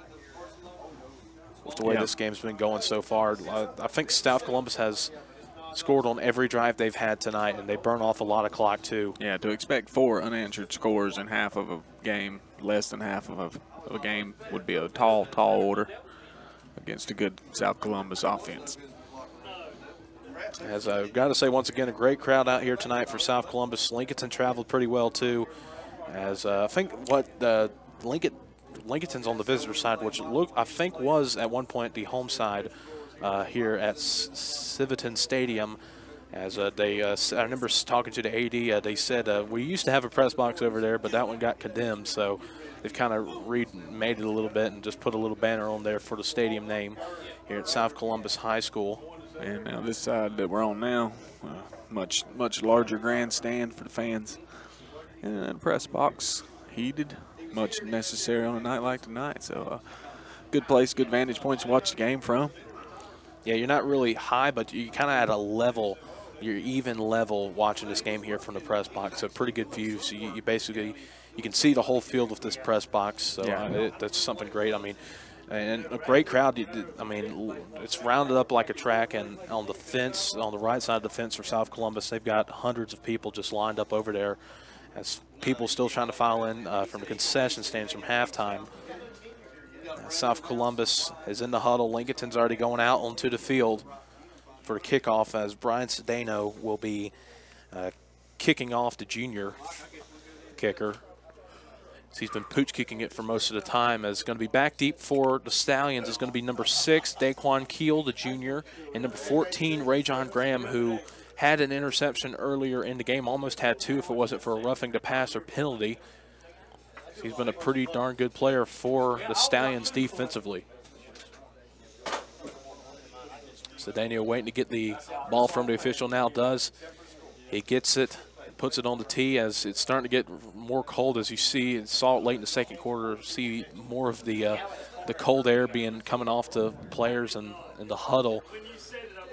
As it's good old November football here, as Cedeno kicks it off, a pretty deep pooch kick, going to go about the 18-yard line.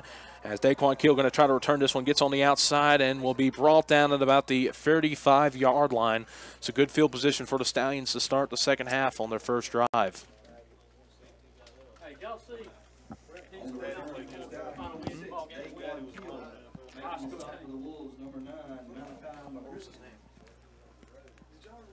Ball's going to be spotted at the 35-yard line, and that's where the Stallions will begin, first and 10. Okay, that's all right.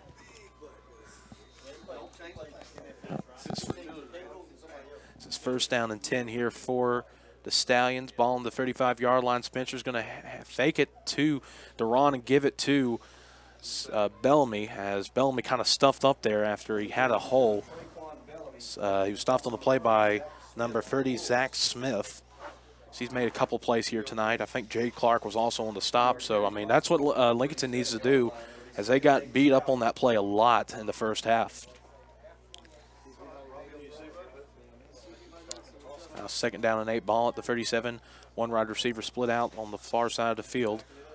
Man going in motion. It's going to be a jet sweep for number 9, Spencer. Spencer got a lot of room, man. He's going to be brought down at about the 48-yard line. That's actually Stevens, excuse me. Deron Stevens gets the Eddie's Auto Parts first down. Just found a crease and was able to get through that crease and carry a couple defenders with him to about midfield. So Deron Stevens with a big first down run gets it almost to midfield. And that play has really hurt Lincolnton, no matter if it's Deron Stevens or Traquan Bellamy doing that play. It hasn't been stopped by the Wolves tonight. Yeah, at least not consistently. Maybe once or twice, but for the most part, net and big yards. Now Buffkin found a crease on the outside and cut it up and was able to bulldoze his way to about the 44-yard line. That's about a gain of 8 or 9 on the play. As now this offense is starting to, after that one play that only went 2 yards, the offense is starting to find click it once again. It's going to be 2nd down and 2, ball at the Lincolnton 44-yard line. Only about a minute and a half has been taken off the clock so far in the 3rd quarter. South Columbus. And one thing I noticed, they do get out of the huddle, get a play call and get out of the huddle very quickly for a team. It's going to be a jet sweep to Bellamy as he going to the near side of the field. He's got a couple blockers with him. Going to cut it up. Skylar Evans trying to wrap him up, and he'll get some help and force him out of bounds at about the 39-yard line. But that's good enough for an Eddie's Auto Parts first down for the Stallions once again. Making the stop number 6, Skylar Evans for the Wolves. Ball's going to be spotted at the 38-yard line. That'll be enough for a first down. Stallions. Okay. Jermaine Stevens? Oh, okay. That's going to be a handoff to Stevens. Stevens got a lot of room. He's across the first down marker and going to be dropped at about the 29-yard line.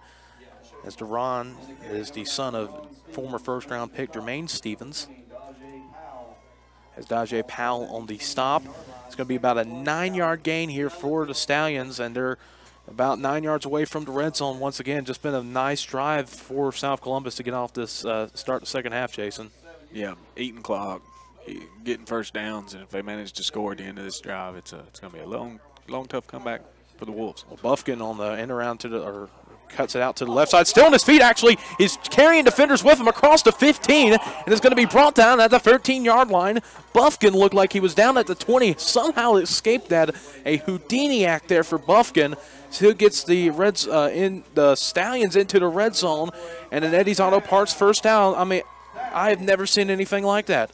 I'll tell you what, it's kind of a picky thing. You don't see it very often, but that's about the second time this game I've seen a lineman hold up a running back and then shove him once he helped him from falling down. You're not supposed to do that. I mean, you can push the pile, but you can't grab the running back by the pads and hold him up. Bellamy going to get it on the end around, going to cut up to the right side of the field. Skylar Evans trying to bring him down. A couple other Wolves still down. They don't get him down, but the forward progress was stopped on the play. This shows how hard it is to bring down Traquan Bellamy. But his first touchdown, he was absolutely helped into the end zone by the offensive lineman. They held him up. He got knocked off his feet, and one of the linemen absolutely caught him, stood him upright, and pushed him into the end zone. So yeah, well, we have seen that penalty eliminated in other leagues in the NFL and college football. Of course, people mention the bush push all the time, but that's now been erased from college football, so they don't call that anymore.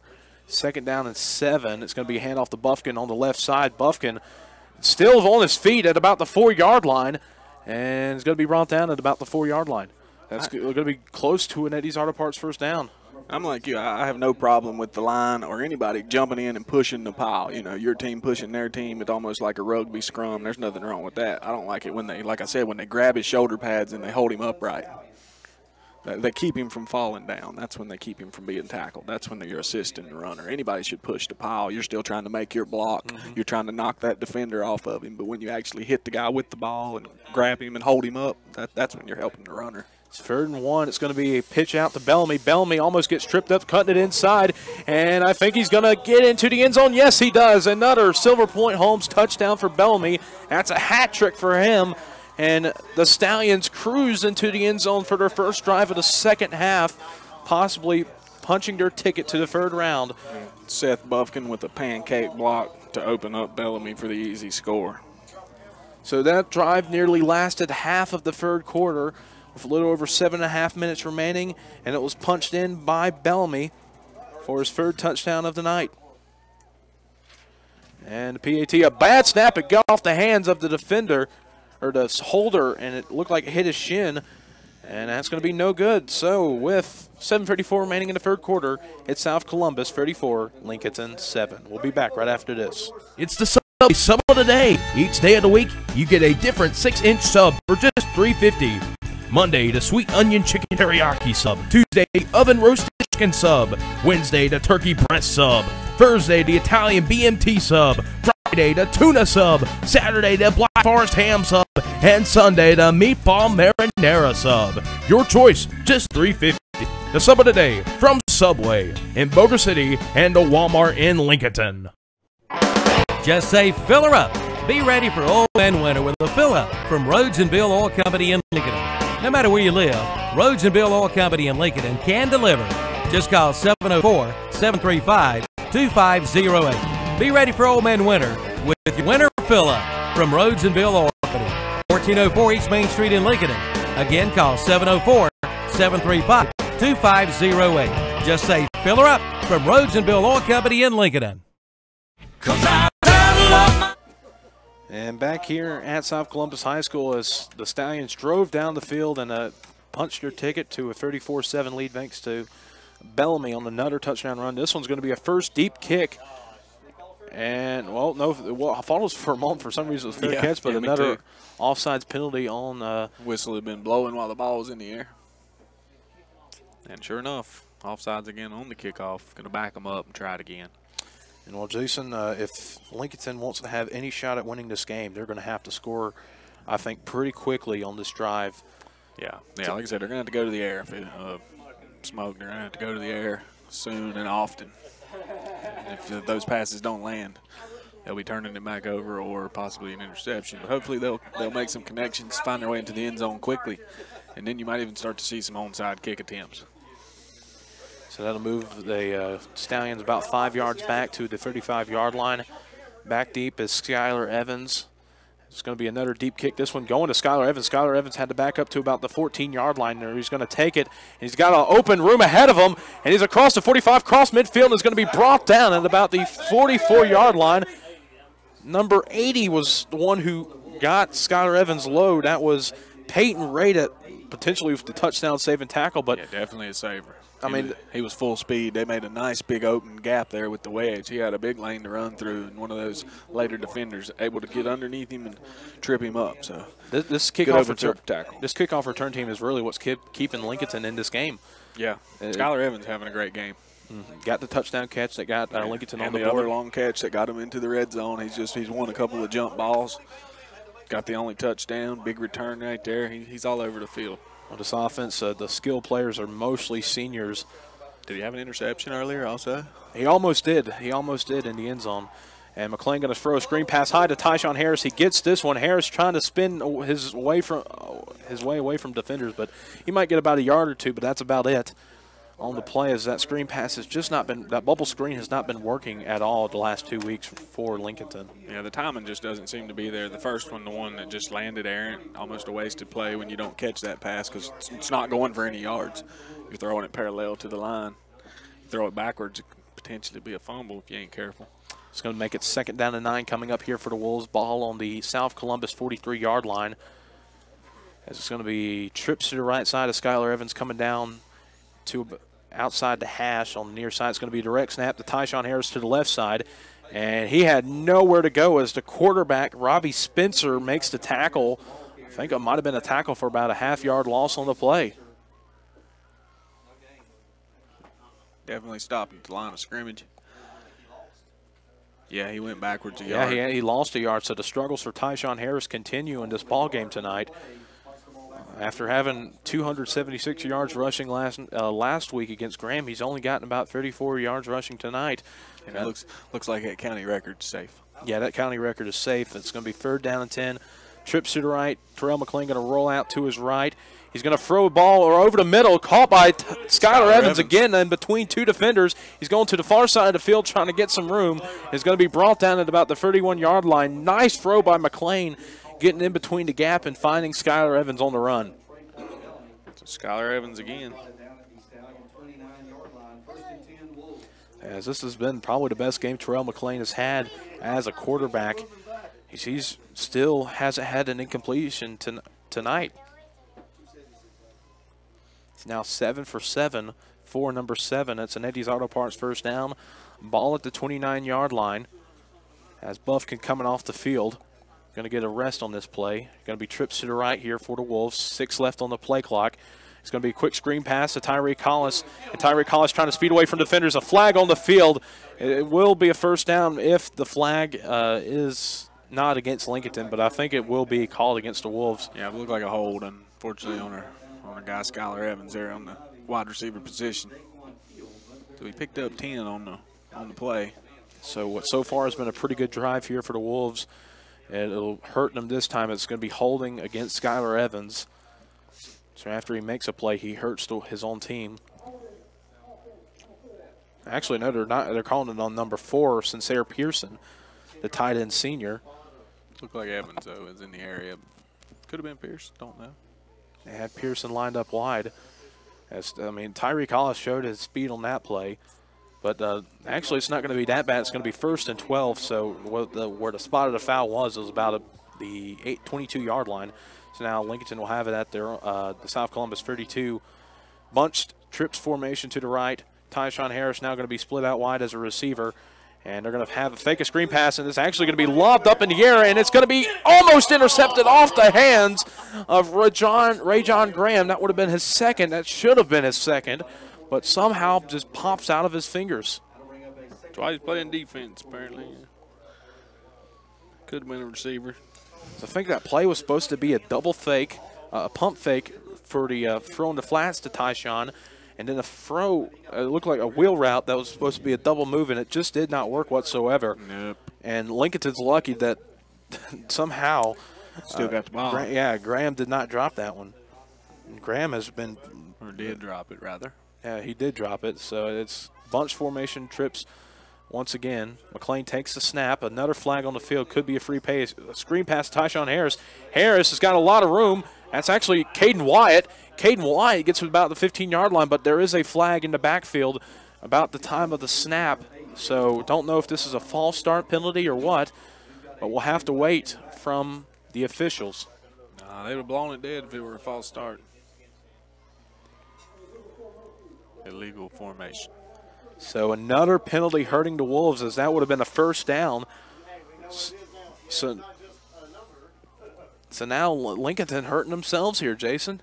Yep, lining up improperly.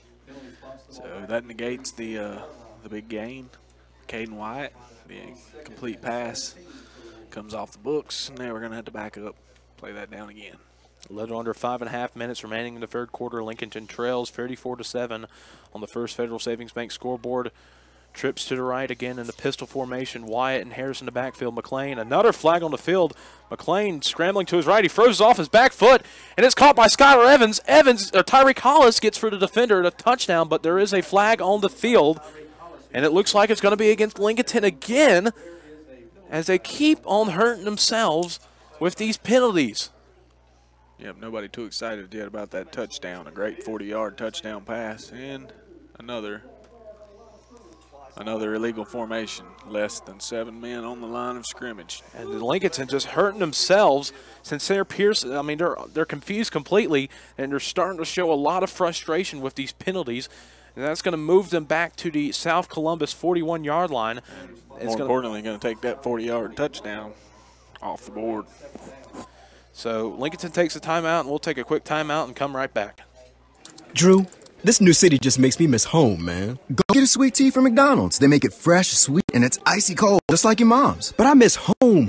Oh, so you miss your mom telling you to make sure your room's clean? Or close the fridge, Ryan, and stop letting all the cool air out? Or turn them lights off, All right, got it. Sweet tea is just right. But you know I'm going to tell my mom you got jokes. No, don't. This is no joke. Stop by McDonald's and get a large sweet tea for just $1 all summer long. Large sweet tea, just $1. Price and participation may vary. Limited time only. Having trouble finding a car or truck at a price you can afford?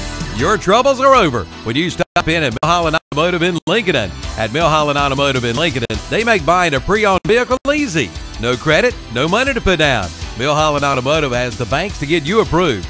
Come see the selection today at Mill Holland Automotive, 423 West Main Street in Lincoln. Visit the website at millhollandautomotive.com for a complete list of inventory, or give them a call at 704-736-1000. That's Mill Holland Automotive in Lincoln.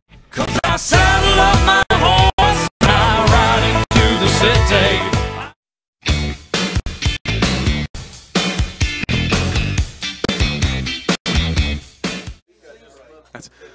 That's a no tryout squad. That's a who wants to cheer. We're discussing here. South Columbus has a humongous cheerleading squad, about 21-22, and they're keeping the crowd hyped. Yeah, they are. As penalties have been hurting the Wolves here. It's now 2nd and long. Terrell McLean scrambling out to his right, and he's going to be sacked. Just drilled by 2 Stallions on the play. It's going to be a loss of about 2 or 3. And Jason, it could have easily been 2 touchdowns for the Wolves, but these penalties that happened right at the snap of the ball have been hurting the team. Yeah, Johnny Araya not giving up on the play. I saw a little extra effort out of him to keep the quarterback clean for an extra 2 or 3 seconds. Just didn't find enough room, no open receivers.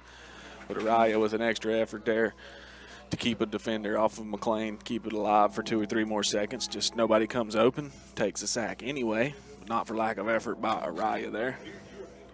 And that's going to be 3rd and a Tabor City mile here for the Wolves. McLean all by himself in the backfield. He pump fakes. He's going to throw it downfield. Intercepted by Spencer, the quarterback. And he's got some room to run. He's got some blockers ahead of him. And he's going to be brought down at the 36-yard line. Spencer, the quarterback, making a big play on defense. And that probably is the dagger for the ball game. Yeah, it's still the 3rd quarter. It's not going to necessarily put it in the book, but 34-7, you can't afford to give the ball back to the other team. Well, and Jason, the backbreaker, he had 3 penalties in a row where he had big gains on the play. One of them a touchdown. Yeah, one of them a touchdown, and then you move back, and that's just a backbreaker there for Lincolnton. It's unfortunate. That's what happened. They were trying to get back in this ball game. So 1st down and 10, ball at the Lincolnton 36-yard line. The guy who made the interception, Robbie Center, under center, and he's going to play action pass. He's going to throw a deep one, double coverage. Oh, incomplete pass. It could have been just a little overthrown. That was ill-advised. Like you said, double coverage. Didn't have to try to force that in there, 34-7. You look for a sure thing, a completion, keep the clock moving, get some yards. Don't force it in there 40 yards down the field. But definitely about caught him sleeping, but the defense was still solid. And that's what you want to do as an offensive coordinator. You want to, after getting a big turnover, you want to go deep and a play-action pass, and that's what South Columbus did. Yeah, 34-7, I'm not so sure. I'm as much as I've been running it, you ate up half the 3rd quarter with your first drive. I just hand it off. But tried to sneak one in there. It's going to be Buffkin with the big fullback dive up the middle, and he gets about 7 or 8 yards easily. As there hasn't really been an answer minus 1 play. There's only been 1 play that Buffkin's been stuffed, and that was by Johnny Araya in the 1st quarter. Other than that, Buffkin's easily been getting at least 3 yards of play. So, he is, like I said in the 1st quarter, he is built like an ox. Yeah, he's a bruiser. Gets his knees high, north to south. And occasionally he'll come popping out the backside of the pile. But he's got good balance, good footwork. One receiver split out on the near side hash. 3rd down coming up here. Going to be a handoff to Buffkin, who gets it on the outside. He'll get the 1st down, gets tripped up, but still gets about 2 yards, and he'll get about the 22, 23-yard line. That's an Eddie's Auto Parts 1st down for the Stallions. More like 10 yards. Oh, yeah, you're right. Buffkin just cut it out on the outside and was able to keep his feet moving and able to get a pretty big game as they're now just outside the red zone after the Eddie's Auto Parts 1st down. He needed 5 for the 1st. He got that and 5 more. As the horse sound effect was heard out there. Been hearing that a lot tonight. Feel like you had to corral a little bit there. The East Lincoln Mustangs use that sound effect. As well, Buffkin had nowhere to go on that play on the fullback dive. There was a massive pile near the center guard exchange. Just a bunch of defenders and offenders tangled up on the ground. He couldn't really know where to put his feet. Araya looked like he got the penetration on the play, as he's had a pretty good ball game. One of the bright spots on defense for Lincolnton tonight has been Johnny Araya. He's had a couple of good stuffs. The only one to really stop Buffkin in tonight's game is him. Yep, and there it was again. We said hadn't seen him stuff but once, now twice. And now it's going to be a jet sweep to Bellamy, and oh my gosh, he cuts it up the field, and he gets a touchdown. What a play there by Traquan Bellamy. That's now his 4th touchdown of the ball game. Yep, his second on consecutive carries. And that's a Silver Point Holmes touchdown, and that one gets the lead to 40-7 as we speak right now. And let's see if the Stallions PAT team can recover after that bad snap on the last one.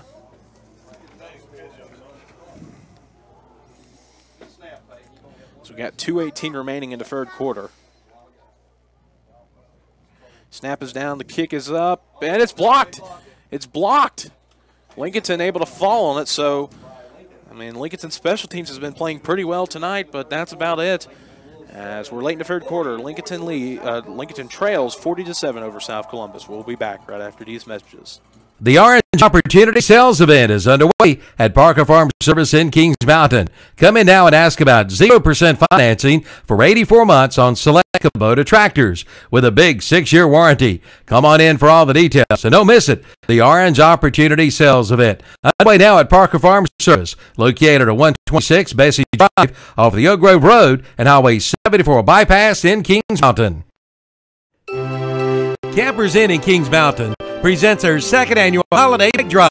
Camp Out for Kids, December 8th, 9th, and 10th. Campers Inn is partnered with Kings Mountain Police Department to collect new bikes for children in our community. They are hoping to collect from 150 to 200 new bikes, from toddlers to teens, and they do all the work. Just bring your unassembled bike, and they'll put it together for you. You can help make Christmas brighter for a child this year. Plan now to participate in the 2nd annual Camp Out for Kids Holiday Bike Drive, December 8th, 9th, and 10th at Campers Inn, Highway 161 South at I-85 in Kings Mountain.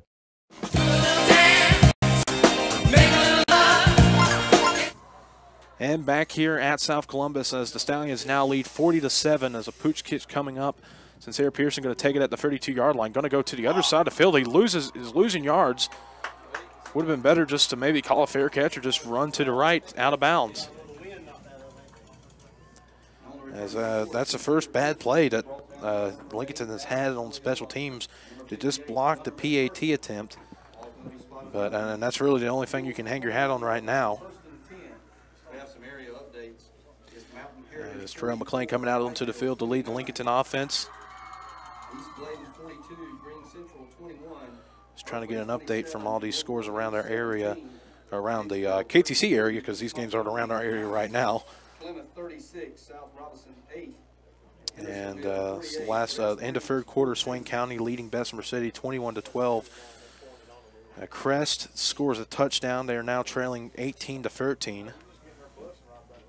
South Point leading Shelby 17-13. A quick screen pass that's incomplete for Tyreek Hollis. Bounce to screen pass. So again, struggling with the bubble screen, whether it be to Hollis or Harris. Bounce is in there. So again, I tend to think those passes, those bubble screens that are going for 0 yards, even if you catch them when you don't complete them, that's just a big wasted play. It's going to bring up 2nd down and 10. Ball at the Lincolnton 29-yard line. A little over 2 minutes remaining in the 3rd quarter. This game is starting to look like a lost cause for the Wolves here. 40-7, 2 minutes to go in the 3rd quarter. It's McLean rolling out to his left. He's under heavy pressure, and he's going to be sacked in the backfield, about 10 yards in the backfield. It looked like number 35, or number 25, Johnny Graham, or 44, Sadiq Crooms, another big play for him. He's been quiet for a little bit, but made this play there, and it's going to be 3rd and long once again for the Wolves. Let's see what they can do here. This is probably going to have to heave one up here, Jason. Yeah, but 3rd and about 20. They have to get to the 39, 40-yard line for a 1st down, and they're currently at about the 20-yard line. Yeah. Moving the wrong way. But again, trying to look to the passing game, just taking sacks. So here we go, 3rd down and 20 for the Wolves. McLean dropping back to pass, rolling out to his right under some pressure. Screen pass caught by Tyshawn Harris. He gets for the first defender and is trying to stay in bounds, but will finally be bounced out of bounds at about the 34-yard line. And, I mean, Jason, at this point, do you just go for it because you have nothing to lose here, really? Yeah, I would think so. not enough. I mean, it's 40-7. 2 minutes or 1 minute, 8 seconds to go in the third quarter. You can't punt it away. Well, they got Cedeno out there, so that's what Lincolnton's going to be doing here. Well, they are deep in their own territory. I mean, it's not that you disagree with the decision, because if you don't get the first down, there's no indication that you can pick it up 6 or 7 yards at will. But at the same time, 40-7 in the third. Like you said, maybe lost cause. We're just going to play it by the numbers here. Going to go through the football motions and save as much face as possible. But yeah, we're looking at a 33-point deficit here in the second half. So, yeah, we're going to punt this one away, try to keep a decent field position. They pick it up around the Bellamy almost fumbles, muffles, and Lincolnton almost got on that Espindola just a tad second too late there as Bellamy tried to pick it up and run, and he just realized he had to fall on it. Yeah, once a punt hits the ground, if you hadn't caught it in the air, you probably ought to leave it alone. Unless it bounces right into your arms. Yeah, like bounces chest high, Sunday hop, but that was not what we were talking about. He tried to scoop it off the ground while he was moving. Just didn't, mishandled it, had to fall on it. Still South Columbus ball. Bellamy regretting his decision to try to pick it up. You can see the frustration, even though he's up 40-7. Have a feeling he's going to be running with a little more purpose here after that muff punt. Well, that's really the first mistake he's made in this ball game. It's been a tremendous ball game. 4 touchdown runs. Well, you can tell he's competitive too. 40-7. He's had 4 touchdowns, and he's mad at himself for mishandling a punt. Having a great game, but he's still not happy with any poor play on his part. So, like I said, expect to see a little extra fire in these next few carries if they give it to him. And you get the play call in exactly 1 minute left in the third quarter of play as Robbie Spencer goes under center. And he'll give the handoff to Buffkin. Buffkin met at the line of scrimmage, but was able to pound his way through to get about 2 yards on the play. Yeah, there's where you meet Buffkin, there's where you bring him down. There's usually not the same spot. There's Jade Park on the stop there for the Wolves. Ball's at about the 38-yard line now for South Columbus. So they've absolutely run the ball close to 40 sometimes, if not more already. 19 for Buffkin, 16 for Bellamy. Then you chip in 5 for Stevens. Spencer scrambled once. They're over 40 rushes. And Bellamy, a fake to Bellamy, and well, they gave it to Stevens, and Stevens met in the backfield. It's the first time in a while that someone's been met in the backfield for South Columbus behind Lincolnton, and that's going to make it 3rd and long coming up for the Stallions, and that possibly will be the final play of the third quarter. Yeah, that's what I was going to say. The more handoffs you fake, the more time comes off the clock. And that'll do it for the third quarter of play as South Columbus leads this one handedly, 40-7 over Lincolnton. Yeah, so they've added to that lead here starting the second half. And we'll be right back for the fourth quarter of play. Celebrating 50 years. It's the Glen Oaks Golf Club. Hard to think how many birdies have been made over those years, and oh yeah, how many double bogeys too. Whether it's a birdie, par, or bogey, you'll love the Glen Oaks Golf Club. It's open to everyone. Visit the beautiful pro shop with driving range, snack bar, banquet facility, bar, picnic, shelter, and swimming pool. Great for group outings. Reserve your tee time by calling 828-428-2451 or visit the website at glenoaksgolf.com. There's a storm coming. We may not know its path, but your independent auto owner's insurance agent knows no matter what happens, we'll be there when you need us most. Strong through every storm. That's how it's been for our first 100 years, and how it will be for generations to come. Your local auto owner's insurance agency is East Lincoln Insurance Agency on Highway 16 in Denver. Call 704-483-3243.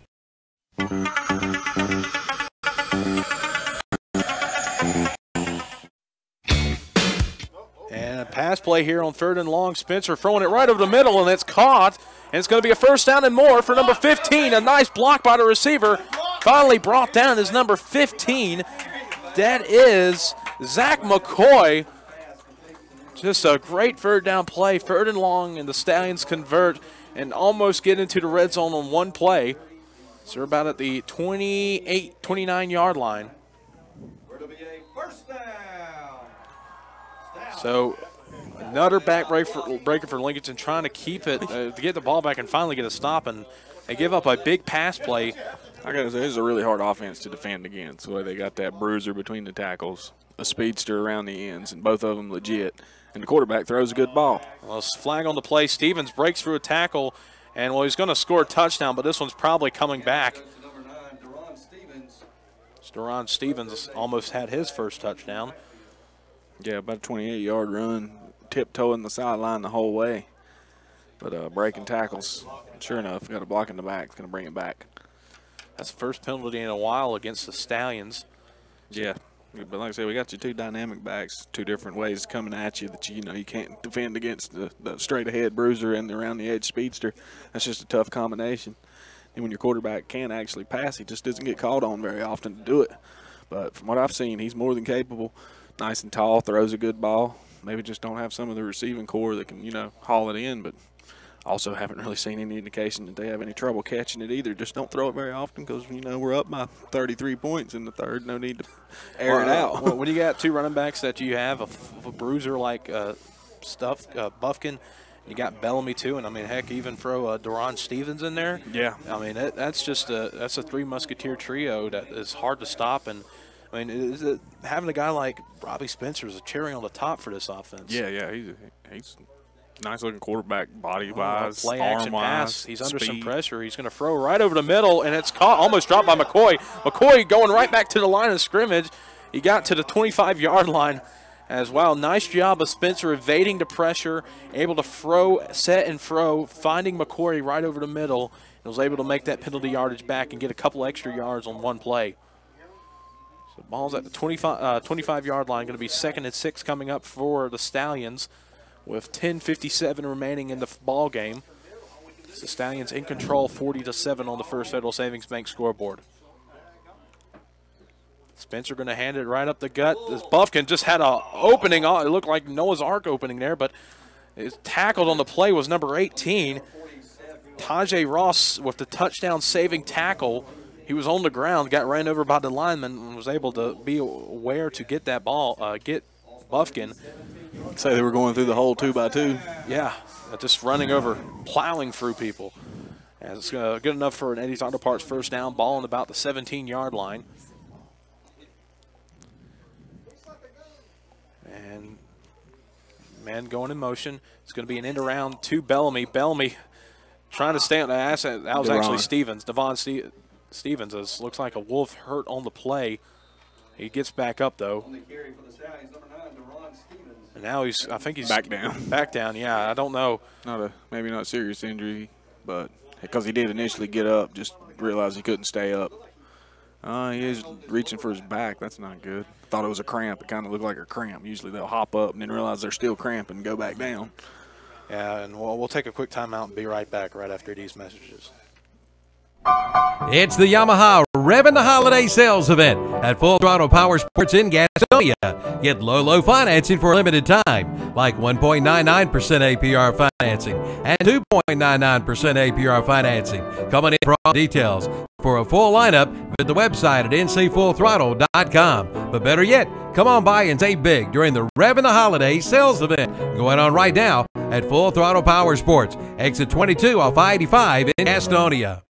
It's the grand opening of the new Renato Honda. The renovations are complete, and you're invited to drop by our new showroom. Check out the great deals this month, like 0.9% APR finance for the 2017 Honda Civics and Honda Accords. Offer ends October 31st, and check out the great specials in the service department. Don't get left out in the cold with a free winter battery test. And right now, get an oil change, tire rotation, and balancing, only $74.95. Don't miss the deals during the grand opening celebration at the new Renato Honda, located at Renato Auto Mall, 4423 East Dixon Boulevard, Shelby.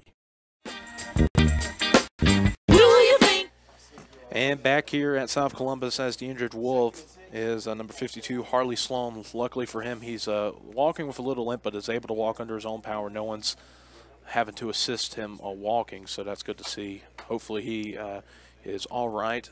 So he's slowly getting off the field. It's going to be about 2nd down and about 6 coming up here for the Stallions. Ball on the 13-yard line. And they're looking to score yet again. Spencer under center. He takes a snap. It's going to be a handoff to Dayron, I believe. Dayron, and he gets to about the 6-yard line. I think he's the only tailback not to score tonight. Yeah, and they're starting to feature him. Don't want to get Buffkin or Bellamy too banged up. Overwork him here with another round, looking like he got another game next weekend. Well, and it's going to be another Eddie's Auto Parts first down. And this one, if they are able to make the extra point, if they score and make the extra point, it will be a running clock, I believe, with it being 40 points. They do that in the playoffs still. I think they did 42. 42 all. So another handoff to Duran. He gets to about the 3-yard line this time. That's one rule I do agree with, because in high school you just see some big disparities in the score sometimes. No need to give a team a chance to run the score up, and sometimes it happens when they're not even trying to. It's just they can't stop them. Right. No matter what you do, you score. You're running your most basic straight-ahead running play, and you're just getting 20-yard chunks. I mean, not really your fault, but it ends up being 70-7 and look like you ran the score up. Well, it's going to be another hand to Duran, and this time they're did marking not. him down. Wow, that's unfortunate because it fell across the line. Going to say it was down short. And so Stevens, heavy dose. Well, they're going to mark him down to about the 1-foot-yard line. That's how close he was. I figured they were just going to give him the touchdown there as close as it was. Tell you what, keeps the clock going. Might be why they marked it down. Yeah, if there's any doubt, let's make sure he was in. Let's get this thing in the books. Now it's probably going to go to Stevens again, and it will. Duran Stevens, Same play. It's going to be close. No, he did not get in. Mark him down short one more time, so he'll have to go with the 4th down try. So Lincolnton trying to stop South Columbus for the first time tonight. They have not been able to do so. I'm going to bet they run that same play to the other side. Possibly. Yeah, that's probably what's going to happen as number 80 is getting the play in for the. Tell you what, I see Bellamy made his way onto the field. Maybe see if he can score 5. That would be something to score 5 rushing touchdowns in one game. I tell you what, Buffkin's on the field as well, and Duran is the tailback. So. And, well, they're going to give it to Duran again. He follows his blockers, and this time I think he got in, and he does. Yep. 4th time's the charm for this, Duran Stevens. Was not the same play that time. A little different. A couple of extra blockers led him up in there. Buffkin being one of them. He can move a pile, as we well know. So Stevens punches one in there finally from the half-yard line, and that's going to make it 46-7 on the First Federal Savings Bank scoreboard with the extra point to come. 8:08 remaining here. If they can get the PAT, it'll be a 40-point lead for the Stallions. And awaiting the snap here. They've missed the last 2. 1 block, 1 a bad snap. This one's up and good. So with 8:08 remaining, South Columbus leads 47-7 over Lincolnton. We'll be right back right after these messages.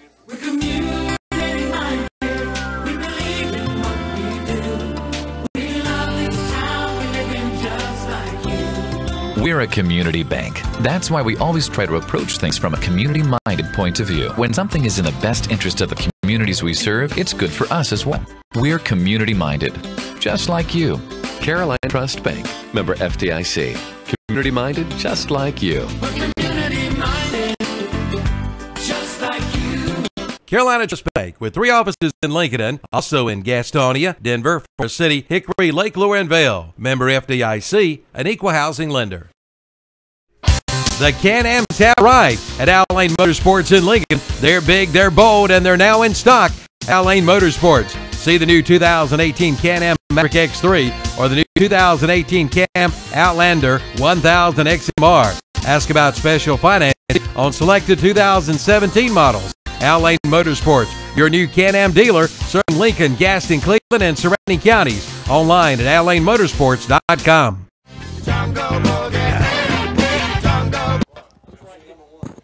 And back here at South Columbus as the Stallions now lead 47-7. Tyshawn Harris will take this one, a pooch kick at about the 32-yard line. Gets for defenders. It's across the 50, across the 40, and he's going to return this one for a touchdown for the Wolves. Well, they've gotten close a couple of times tonight, and they finally get it here. So now Lincolnton, Tyshawn Harris with about 67 yards kickoff return for a touchdown to get Lincolnton into double digits here.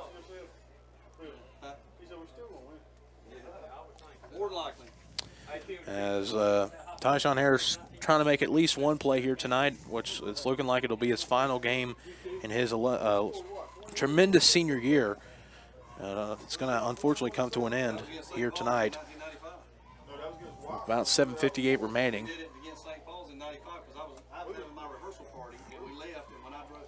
And Cedeno looking to attempt the PAT here. So we're waiting to snap. Kick is up, and it is good. So with 7:58 remaining in the ball game, Lincolnton now trails 47-14, and we'll take another timeout and be right back. First Federal Savings Bank has been serving Lincoln County for over 75 years. Customer service is a priority at First Federal Savings Bank, where they want to get to know you by name.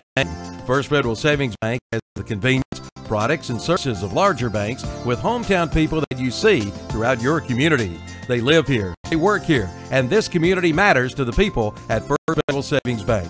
First Federal Savings Bank has 4 convenient locations in downtown Lincoln, Boger City, Denver, and West Lincoln.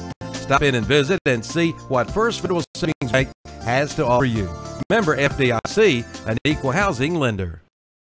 The Black Friday sales event is underway at Abernathy Chrysler Jeep Ram in Lincoln. Coming out for huge savings like the 2017 Dodge Charger. Get 0% financing for 72 months, plus up to $1,000 Chrysler Capital Bonus cash. And the new 2017 Dodge Challenger equipped with a big V8 engine. Get up to $3,700 total cash allowances. Come in for all the details during the Black Friday sales event at Abernathy Chrysler Jeep Dodge Ram, 1442 East Main Street, Lincoln. And a deep kick here for Lincolnton as they'll kick it to the Stallions at about the 15-yard line. They got number 31 in, and he's going to try to return this one for a touchdown, and the ball is loose, and it might have been recovered by the Stallions. It looks like it is. Yeah, it looks like South Columbus High School did jump on it. No signal yet. Yes, there it is. South Columbus did indeed come away with the ball after the fumble and the long return. He ran right into a Lincolnton defender who wasn't really making the tackle. He just kind of ran into his back. Lost his momentum and was brought down, but lost the ball as well. Fortunate. So close call there for the Stallions.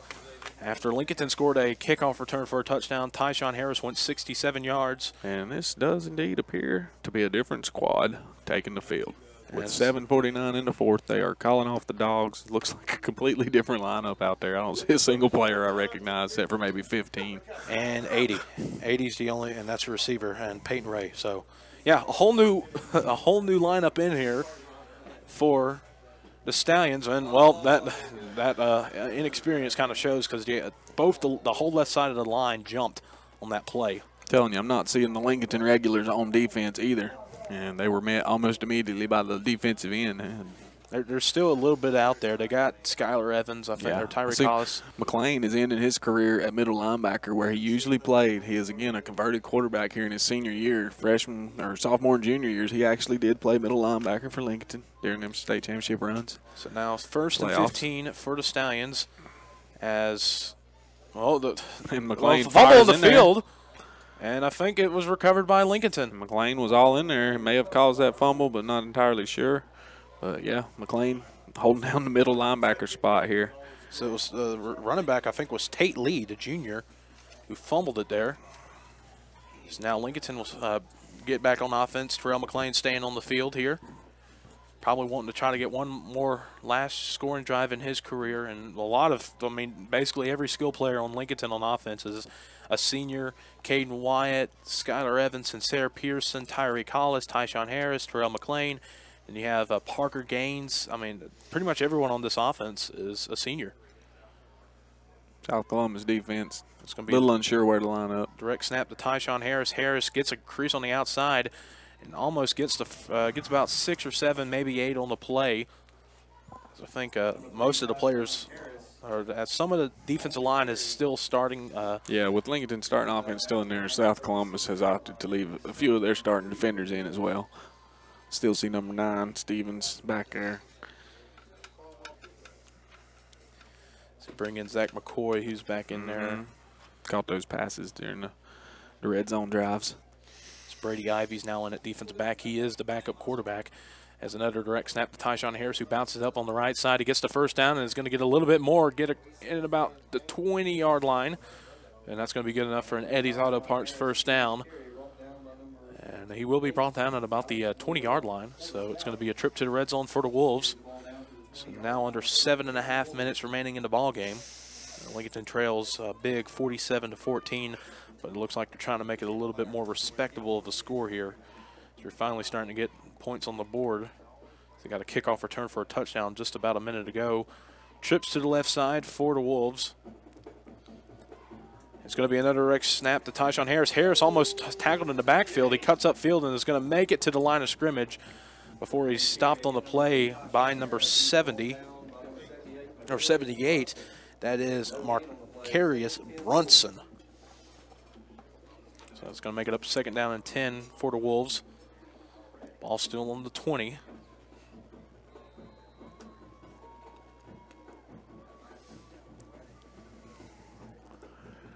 It's going to be trips to the left side here for the Wolves.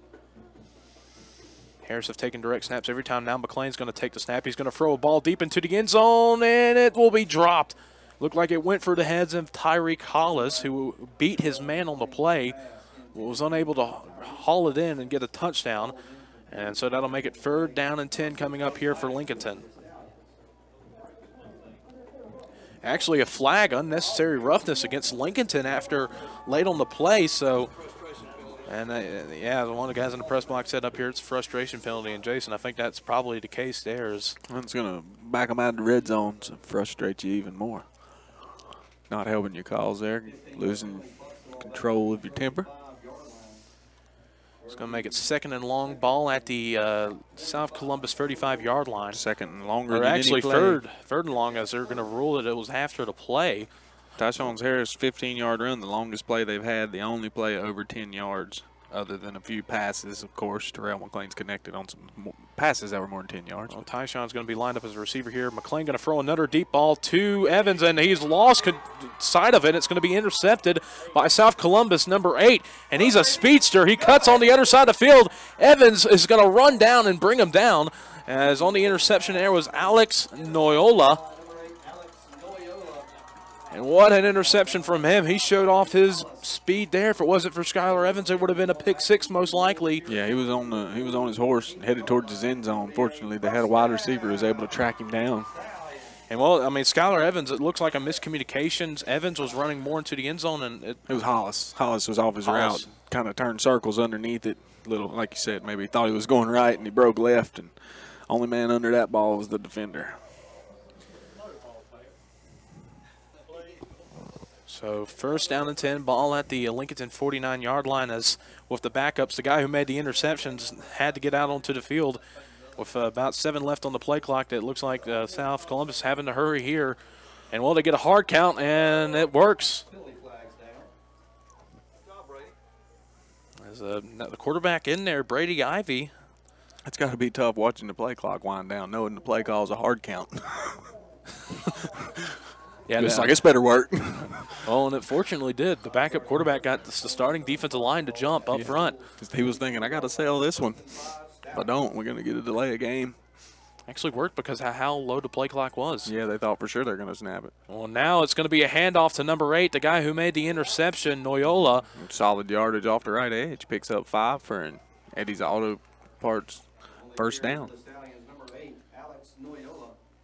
As that's, yeah, they are officially going to call it a 1st down and 10. Ball at the. It looked like he had it in end zone.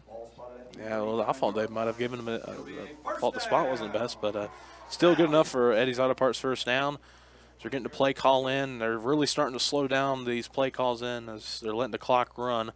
Yep, milking it a little bit. That's to be expected. And then you add that with South Columbus offense is really made for milking the clock off. Yeah. As Ivy going to hand it off to number 31. Another speedster breaks a couple of tackles and brought down awkwardly.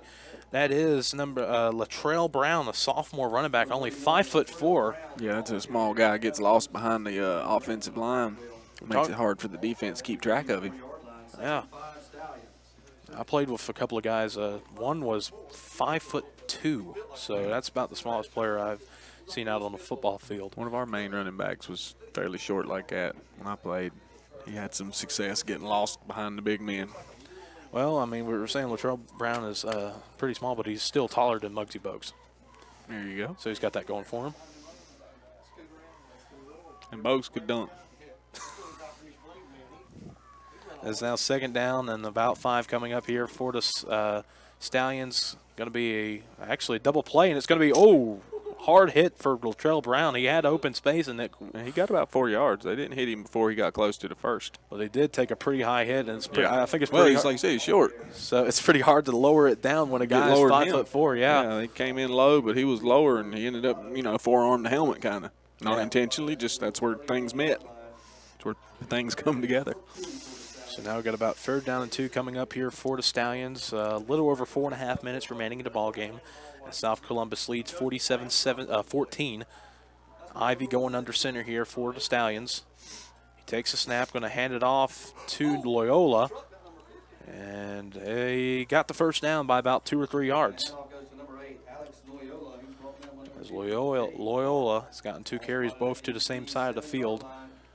And he's both converted on first downs on both those carries. As now the Stallions are inside the 30-yard line. Ball's at the 27. 4:22 remaining in the ball game.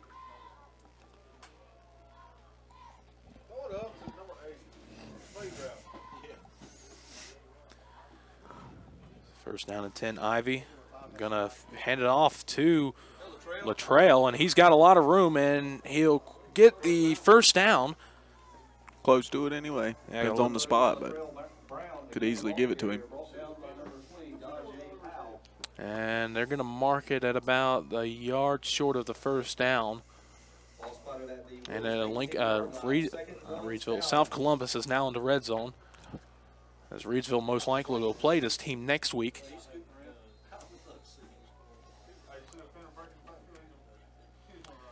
So they're definitely waiting longer and longer to get a play call in. They've even changed receivers. Who get the play call in is now in for number 80, Peyton Ray, is number 87, Miller Gore, who is, I believe, the JV quarterback. So, 2nd down and 1 coming up here for the Stallions. It's going to be another handoff to Brown. Brown breaks through and hit hard. Just creamed on that play. That's the unfortunate thing with him being 5'4". He can get creamed on a moment's notice, and that one was made by number 30, Zach Smith, but not before he gets a first down. Yeah, McLean had his feet wrapped up too, so it was old. Hit him low, hit him high, and he kind of got, bottom half going one way, top half going another, but not before he picks up enough yardage for another Eddie's Auto Parts CarQuest first down. It's going to be 1st and 10 ball at the 12-yard line. So Latrell Brown, even though he gets hit hard, he gets back up and he goes up the next play. He's a tough, scrappy young player. So this one's going to be a handoff to Loyola, and Loyola breaks through. Skylar Evans was just saved a touchdown from happening for Loyola. They did pick up another Eddie's Auto Parts CarQuest first down. Now they're 1st and goal with only about a yard left to gain before they're in the end zone. Yeah, it's about at the 1 yard line, maybe inside the 1 yard line, depending on where they spotted it. It was very close there. Nice job by Skylar Evans being the last line of the defense, holding Loyola from getting into that end zone.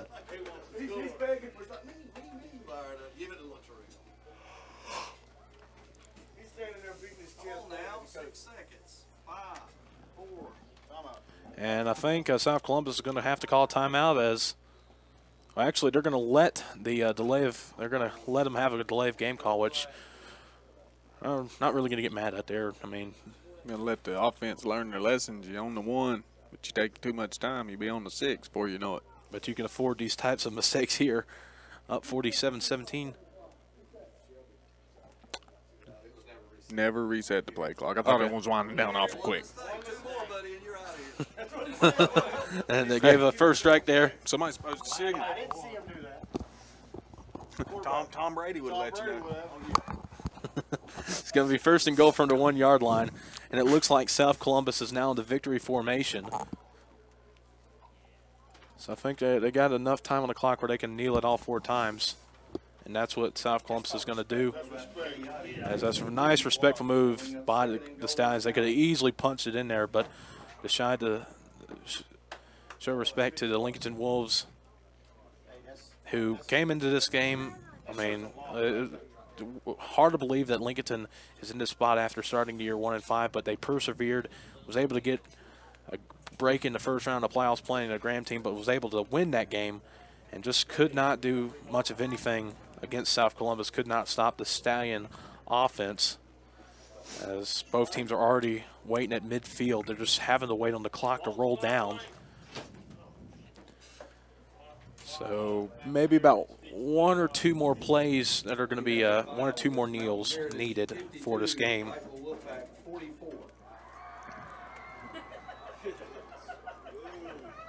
As we're now under a minute left to go in the game. Under a minute left for a lot of Lincolnton players who have contributed so much over the past 4 years. You look at Terrell McClain, as you said, a linebacker until this year when he was converted to quarterback, and considering all the circumstances, did a fairly good job. Especially did a great job when they were looking for a quarterback that could just put the offense where it needed to be and get some touchdowns. Because, you know, they had some lumps there in the beginning of the season, and to be here in the second round where everybody else in the county and the conference is not really says something for their program. And, of course, Tyreek Hollis, a dynamic playmaker. He made his presence felt. Parker Gaines, Noah Espindola, Sincere Pearson. I mean, the whole list goes on and on. Of course, last but not least, Tyshawn Harris, the one that carried this team into the second round of the playoffs, over 2,000 yards rushing. And that'll do it for Lincolnton's season, as it unfortunately for them comes to an abrupt end, losing 47-14 over South Columbus. We'll take a quick timeout, folks, and we'll be right back for the postgame show presented by Carolina Trust Bank. Doctor, what's wrong with my husband? Let's take a look. CKDKDS Macron. Ah, yes, I've seen this before. Your husband has coyote fever. Coyote fever? Yes, he's obviously learned of the hot deals going on now at local coyote tractor dealer. Is this serious? Very serious. Now's the best time to buy one of the best-selling tractors on the market. If you care at all about your husband, you'll drive him over to the coyote dealer now. Oh, and I'm writing you a prescription for great deals on all implements, too. Your Coyote dealer is Weston Sales, Highway 1827 intersection in Vale.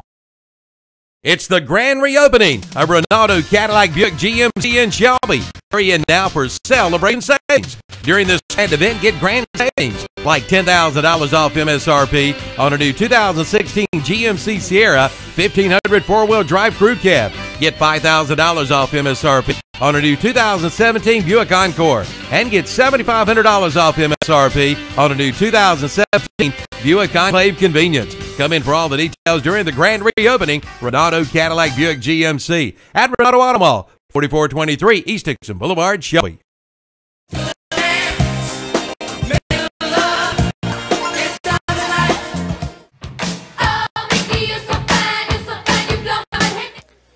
And back here at South Columbus High School, Civitan Stadium, as the final here between the Wolves and the Stallions is South Columbus 47, Lincolnton 14.